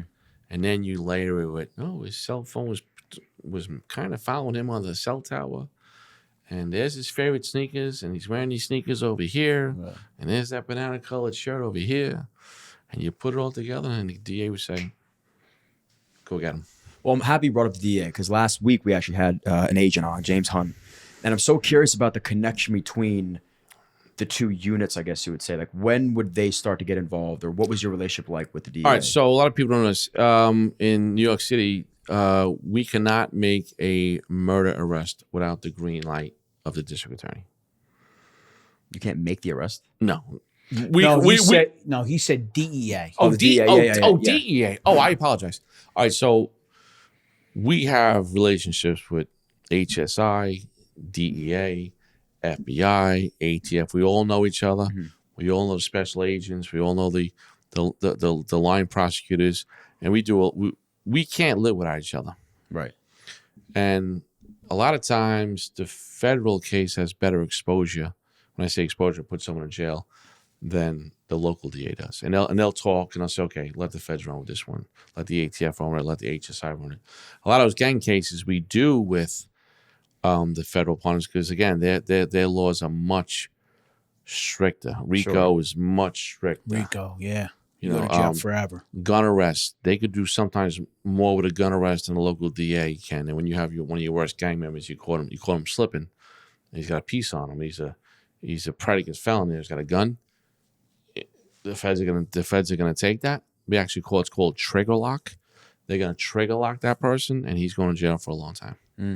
A long time. So we have that relationship has to be there, and we know them, and we work. We work well together. The days of hiding shit, and that doesn't help anybody. You got to kind of routine. We learned that the hard way, with the hiding shit. 9/11. Yeah. After 9/11, that's a great point. After 9/11. Because, people, you're in these fancy units. I'm sorry, what do you guys mean by hiding things? What were people hiding? All right, so I'm NYPD. And I'm state police. But yeah. I have something that would benefit him, but I'm not going to tell him because I want to be the hero. we want to make the arrest. Yes. We don't want them getting any credit. Why? Because who knows? It's the me syndrome. Who knows? Isn't it you guys against them? Why then would you had the feds. The feds had information that they don't want to share because they want to make the arrest. They want to be the hero. And then we all found out the hard way that shit doesn't work. So I don't know what year this happened, but if I'm looking at you, I have to own you in terms of administratively. So there's something called a safety net, and it runs through. It basically says I'm investigating you. It's confidential. And if some other agency comes along, they want you, they'll try to safety net you, and they see that I have you, and that's very sacred. You fuck around with that, you're in trouble. Yeah, that is bad business. Bad business. There's so much interconnection. So I guess like hypotheticals again, because we had this whole 3-hour conversation with this guy. It was amazing last week. Let's say I'm a criminal, driving my car, you pull me over, I have a ton of drugs in the back, but I'm already being watched by the DEA. Are you like making this call and they're kind of telling you, no, we know who this guy is? Like, what does that look like? All right. So if it's just a very innocuous thing. So if I have a case on you, we're not advertising it. And then you get caught up in something, that cop is going to process that arrest, and then somewhere afterwards there'll be a meeting of the minds, right, as to how we're going to play this. Okay. And sometimes it's good effort that you might have locked up the guy with the drugs they were looking for, but you're doing it in good faith. Sure. Now, if you knew someone was watching somebody and you tried to mess around with that case, it's a problem. Right. Like if I knew or you knew that I was driving around, but you already knew who I was because DA. Yeah, that's a problem. Back in the day, you might have got a fist to your face. Really? Amongst other things. Oh, that's between the boys. And then nowadays, you were getting a lot of trouble officially because we don't have. You're ruining the case. Yeah, you could ruin. It's not like TV where it gets all sensational. Right. But people do stupid things that they shouldn't be doing. They do covert things they shouldn't be doing. They knock on doors they shouldn't be knocking on. Right. They do surveillance they shouldn't, because you'll blow the whole case up. How is communication with, like, let's say a younger cop that just pulls a guy over with drugs, for him to know this guy's already being watched? He Like, wouldn't. He wouldn't, right? He wouldn't know. What would happen is he would make the arrest And and go through the process. Go through the And then- process. And then the And guy would get let go. would there be a phone call made, or listen? A lot of times, we lock up people's confidential informants, Right. and you got to kind of work things. Right. You lock up That's my somebody's cash- CI, and that's my then you're cash like, cow. Please, yeah, it's like, please what are you don't. doing? You work things out. But that happened a long time ago. Right after 9/11, different intelligence agencies were holding this stuff because they wanted to get what they wanted. But we don't have the time or the luxury, and this is very. Right, you got to act in the moment. Yeah, you got to act. You got to do it together. You got to communicate. I mean, it's really it's nonsensical to hold information. Like, you got something that somebody's going to NYPD. Why not make a call over there and go, hey, bro, look. One of the things, like, when I was a squad lieutenant, detective squad, you run a detective squad, and when you're investigating a homicide, it's a lot of work goes into that. A lot of work, and it's not like TV. DNA doesn't come back in 40 minutes. Mhm. It doesn't come back in the D block. Yeah. It doesn't fall in place, and you really do a lot of work to get probable cause, right?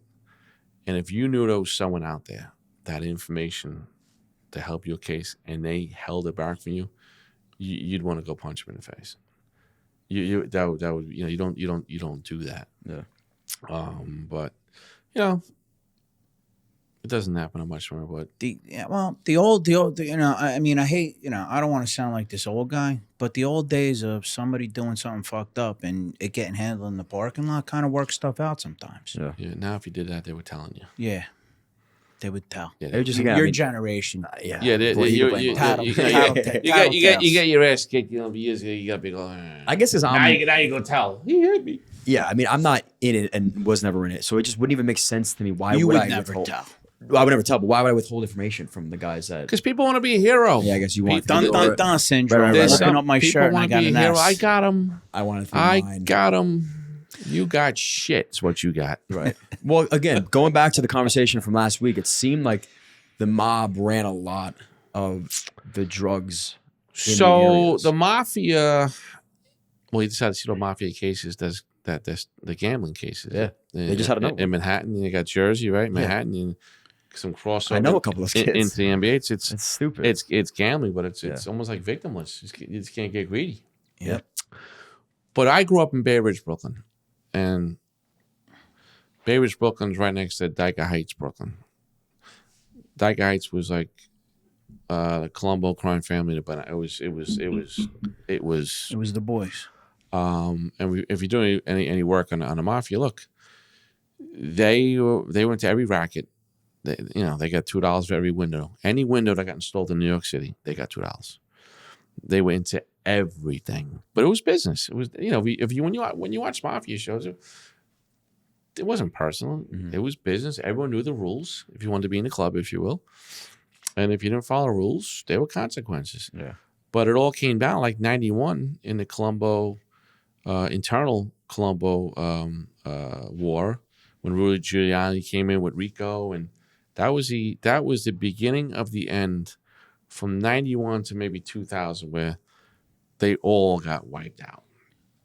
Yeah. And you haven't heard much mafia stuff, have you? All of a sudden, now did the mafia go? I did a Netflix show that's coming out next week. I'll send it to you when it comes out. Oh, nice. Yeah. And did the mafia go away?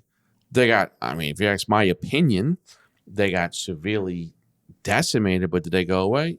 No, they just, you re-strategize how to make money. Mhm. So now in legal sports betting, There you go. you can Home manipulate run. things. And the last mafia thing was a rigged card game with cameras under the table, and the deck of cards was marked, and there was a person they called a quarterback that was overseeing the whole thing. Where And was this? this was in Manhattan. This was with Chauncey Billups, from the coach of the Trailblazers. Oh, right. Yeah. He was called a face card. Yeah. He was the entertainment, distracting you So nuts. as you're there with your high rolling money, and you're all rigged up, and you're losing all your money. I guess, yeah, you got to make money somehow. They got to get strategic. They can't do it the old way. Look, this day of crypto and financial crimes, and there's a Where there's a will, safe, there's a way. yeah, there's a safer way to do it without the violence. Which is, I guess, a good thing. No, you don't want violence, but but what happened in the gambling situation, confidential informants will kill you. How often back in the day in the 90s were you making arrests from or of mobsters? So we had it was called OCID, Organized Crime Intelligence Division, and there is a detective out there, and look him up on YouTube. His name is Tommy Dades, Dades. Dades. He was probably our best detective when it came to the mafia, and if you YouTube him, you'll be mesmerized at his memory. He knew them all. I guarantee you, if you put in mafia into YouTube, you're going to come across videos of Tommy Day talking about, and you'll be mesmerized. Okay. You go right in the rabbit hole with that guy. Have you seen him? I've never seen him. I'm gonna get in the rabbit hole later. I tell you, Tommy Days. I put it this way: I never met Tommy Days. I ran across him on YouTube, and just his memory, his storytelling ability, and he was in the heart of the mafia wars, and he took down some heavy crews and heavy capos and bosses. Yeah. You should seek him out for this show. He would, and if you would do your homework, you just watch YouTube, and he would blow your mind away. Tommy Dates, if you're out there, Tommy want to Dates, get you on the podcast. Tommy Dates. No, it's funny. Maybe about a year and a half ago, a good friend of mine is friends with Tommy. Right? Oh, really? And happened to call him. I think it was Christmas Eve. I think I swung by the house, and Tommy called, and I go, "That's Tommy Dates." I was like, I was Chief Patrol too. I was like in awe, and I got on the phone with Tommy. I go, "Tommy, I got pleasure to meet." I was like, "Whoa, you have to see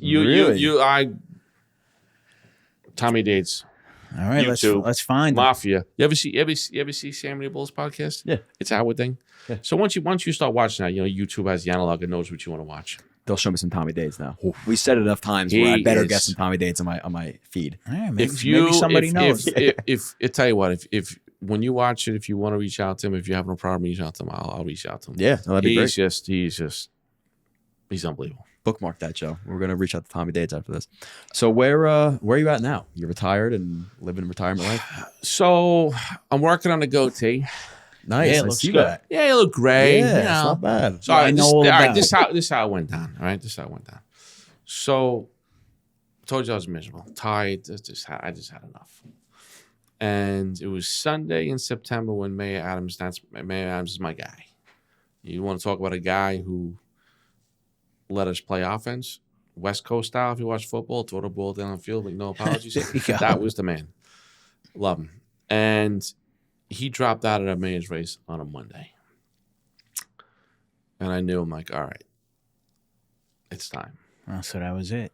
So I had texted the police commissioner that night, and I said, we got to talk. And she knew. And went to work the next day, and I'm like, yeah, my loyalty runs deep. Like I said, loyalty is everything to me. And I said to her, listen, I had an injury too. A lot of people, they know now, I was on restricted duty for a year. I got hurt up on Reynolds Island with the migrants. I fucked up my ankle pretty good. And I'm like, listen, what do you want me to do? I could stay. I promised you a year. A year is November. I could stay, and we just kind of like, what's the point at this point? I was gonna leave anyway at the end of the year.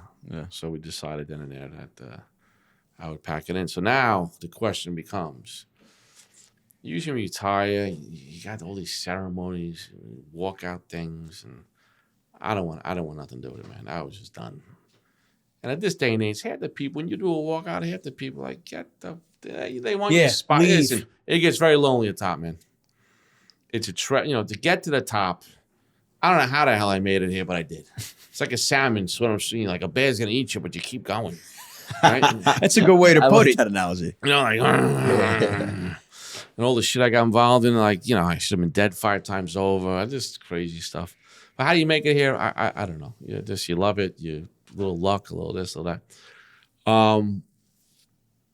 So I said to the commissioner, I go, I don't want to walk out. I just want to go home. Mm.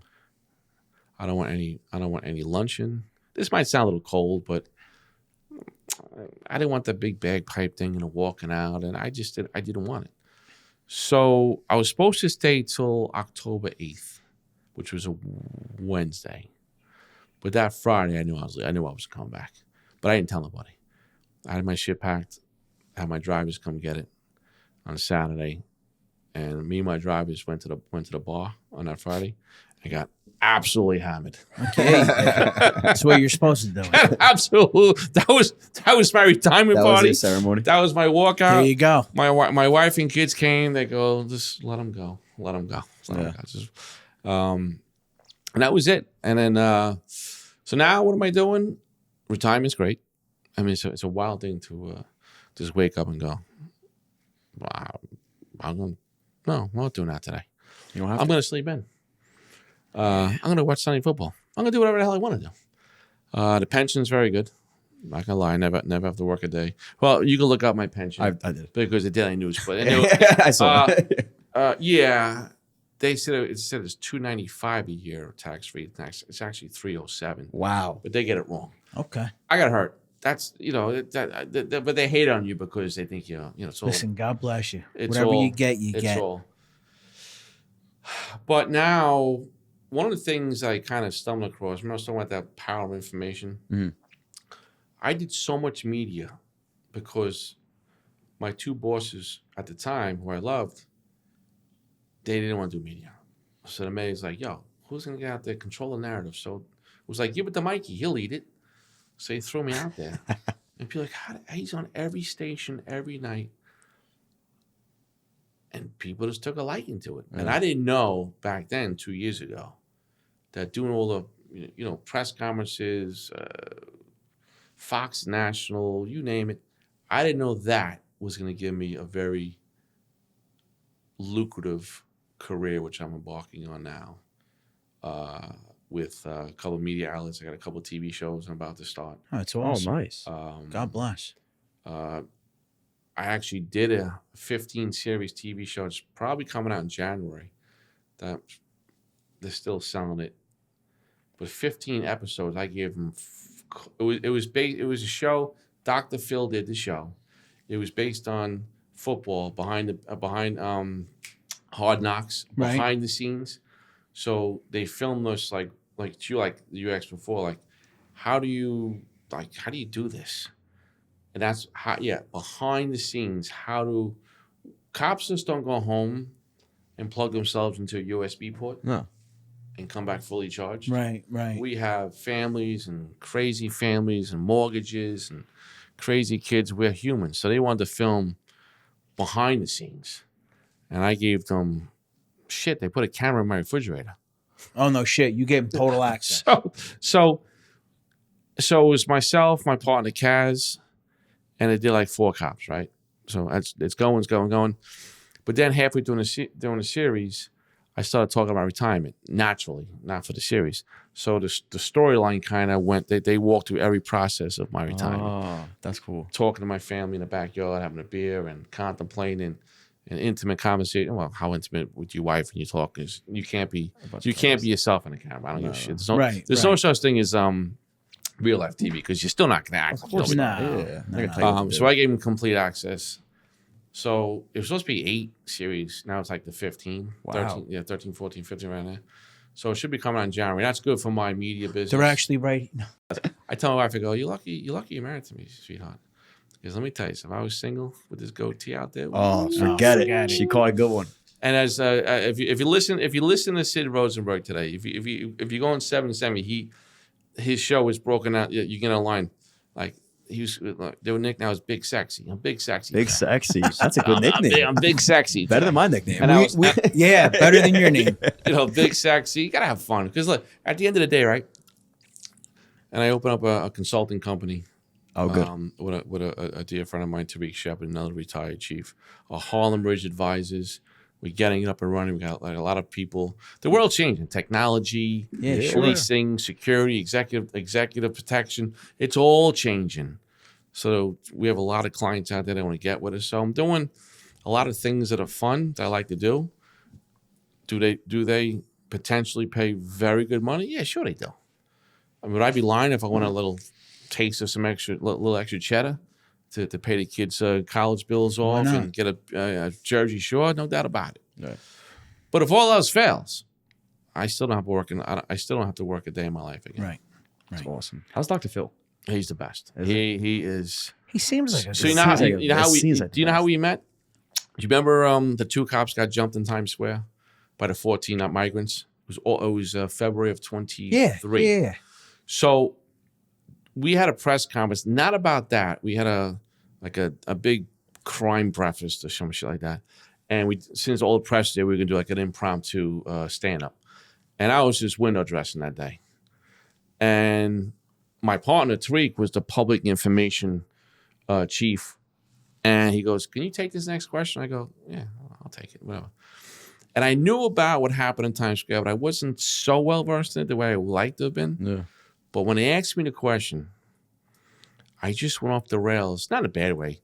I was like, because it was such a hot topic. I said, these pieces of garbage, 14 versus 2, you still couldn't beat up my cops. You should be sitting in Rikers with I've seen that. I just went off the rails. Not in a bad way, but that went viral. And then Phil's producers called up and said, "Can I come to Texas to do a show?" So I go to Dr. Phil's show. So I fly down to Texas, Dallas, Fort Worth. And if you ever saw his show, it's predominantly women. Same audience, same setup. And I'm sitting in my dress uniform. I'm like, holy shit, what the hell am I doing here? So now the show starts and they call you onto the stage. They introduce you during the show. So I've learned on TV they got like an A block, B block, C block, D block, right now a show.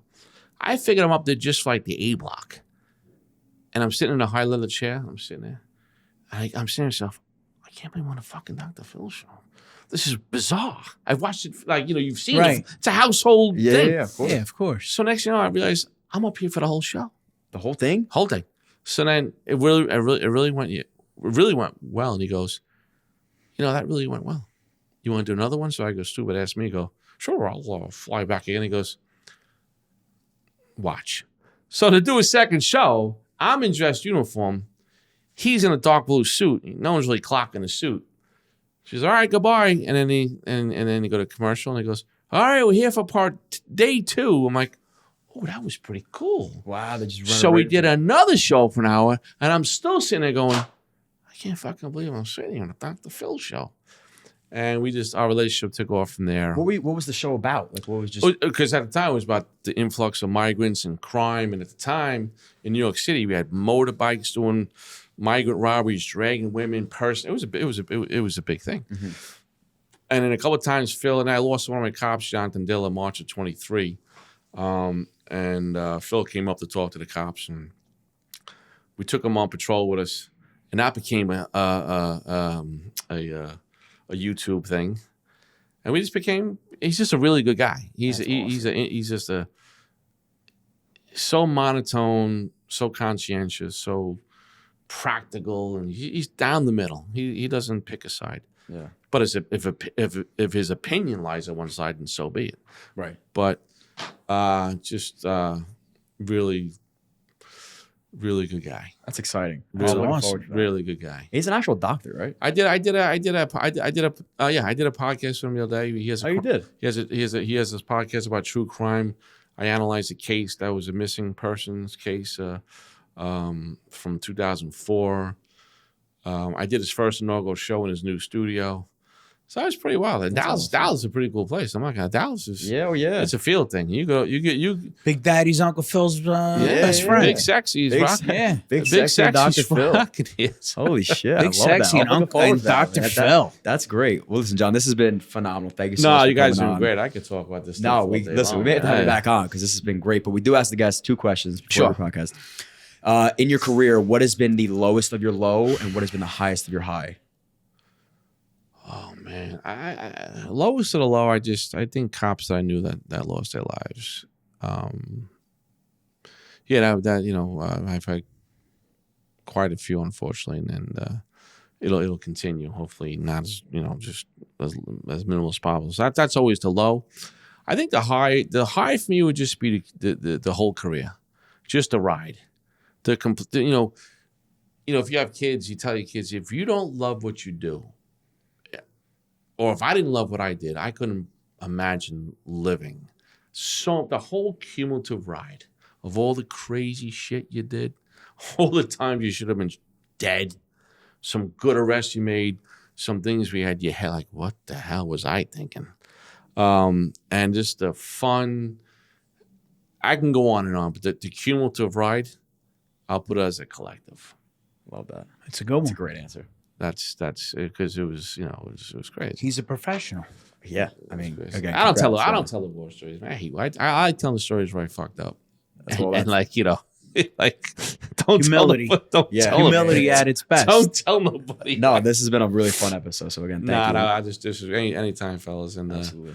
if my podcast gets kicking, We're on. get you a plane ticket. right. We'll bring this show. We'll merge podcasts. I'm in. Whatever you want to do, man. Nah. Dr. Phil's there. I'm in. Where can they find What you an on honor. socials? John Shell on all socials. Yeah, this if you put on YouTube, it all pops up. We'll link you. in the No one else you got to description. Google. We tried doing our own TV, our own YouTube. We got like 500,000 hits. No, where It's, really? it's on YouTube. There's 3 episodes. It's called True Blue. True Blue. True Blue. It's about a unit we built that the bad guys called the Khaki Pants Boys. Okay. CRT. Khaki Pant Boys. Well, I remember hearing that nickname. Yeah. They Yeah. called us Cowboys. It's on YouTube. True Blue. 3 episodes. And then we did it 2 years ago. I'm not advertising, but put it we in. just and people like, how did you yeah, we just got some cameras. We filmed it ourselves. Like, you guys did this yourself? And it got like No shit. 400,000 hits. It was did you find it? I was for the most I was a 1-star chief as the number 2 in Chief Patrol's office and in Chief. That's the one. You guys filmed this? It was crazy. We got some crazy shit. Guns chasing. Oh wow. My rah-rah speech at 6 a.m. Drones. This is great. Search warrants. People love this shit. I got a lot of Yeah, stuff. we're gonna watch it. We We're did gonna watch like this see the after. khaki band. We did like 3 episodes. We were just fucking around with it. Whoever's filmed And this it's is made phenomenal. I know I was There he is. number 2. It was just Rock'em Sock'em Robot chasing cars. All right, we're gonna watch. We're gonna watch this. Before we go, I got to ask one thing ahead. though about the khaki pants guys. Do you get like giant monsters to like do that? Like, because I saw a couple of guys. They just showed a clip. So it was the regular patrol guys, and then all of a sudden you saw these 3 gorillas come walking up with the khaki pants. So, all right, so this is what happened. I was leaving the police department to go to another police department in 2022. Game 7, Rangers Penguins, Memorial Day weekend. My old boss called me and says, "You want to come to? I'm gonna be Chief Chell. You want to be my number 2?" I was in my backyard. I was a little juiced up there. I said, "Sure, I'll come down, but I might be leaving because I come down anyway." We get down there, and the city was a mess. That was that year. It was like 40% crime. Right. That's how we get down there because people down there didn't know what the hell they were doing. And what can we do different? And we came out of right field and we recruited like 16 young cops. And we're just going to go out as a group and tear this city up. And one day they wore, I don't know how they wore khaki. I didn't wear the khaki pants. I'm a chief. I ain't wearing no khaki pants. They wore khaki pants. And there was this, I don't want to name my name, but there was a certain chief in the building that fucking hated the khaki pants. And just to be spiteful, we wore them anyway. And that's how they really came to be. That's what it came to be. But now, this grew into like we would just take cops from streets and young bucks, if you will, and we started going to like 30, 40, 50 cops in a night. And we get really good on marked cars. And we would caravan like 15 cars. So picture 15 cars of young those coming into a precinct and is fucking shit up. It's badass. And and we were bringing guns. We were doing some crazy. And we were chasing cars in Jersey. It was insane. But it reset the tone to being reactive. Mm-hmm. But it's true. I'm going to send you a video, my friend. When the bad guys, when they saw us, they thought we were like ninjas. They thought we were the feds. Nobody fucked with us. That's awesome. Love it. They were like, yo, the khaki pant boys are out. The boys khaki are pant out. boys. And then here's the thing, and you might know this in the police department. If it's not your idea, it's a bad idea. Right? Yep. And people were hating on us because why? Because we just came up with an idea to get some of the youngest, best cops we had, and let's just go break shit. Right. Sounds like a good plan to me. And they showed the rest of the proactive cops that it's okay to work again because I got you back. And I was a chief out there with them. Nobody was fucking with us. That's awesome. That's the way it was. That's just the way it was. That's great. Love it. And I got the city council. They try to get me 6 ways a Tuesday. They couldn't. No, that's it.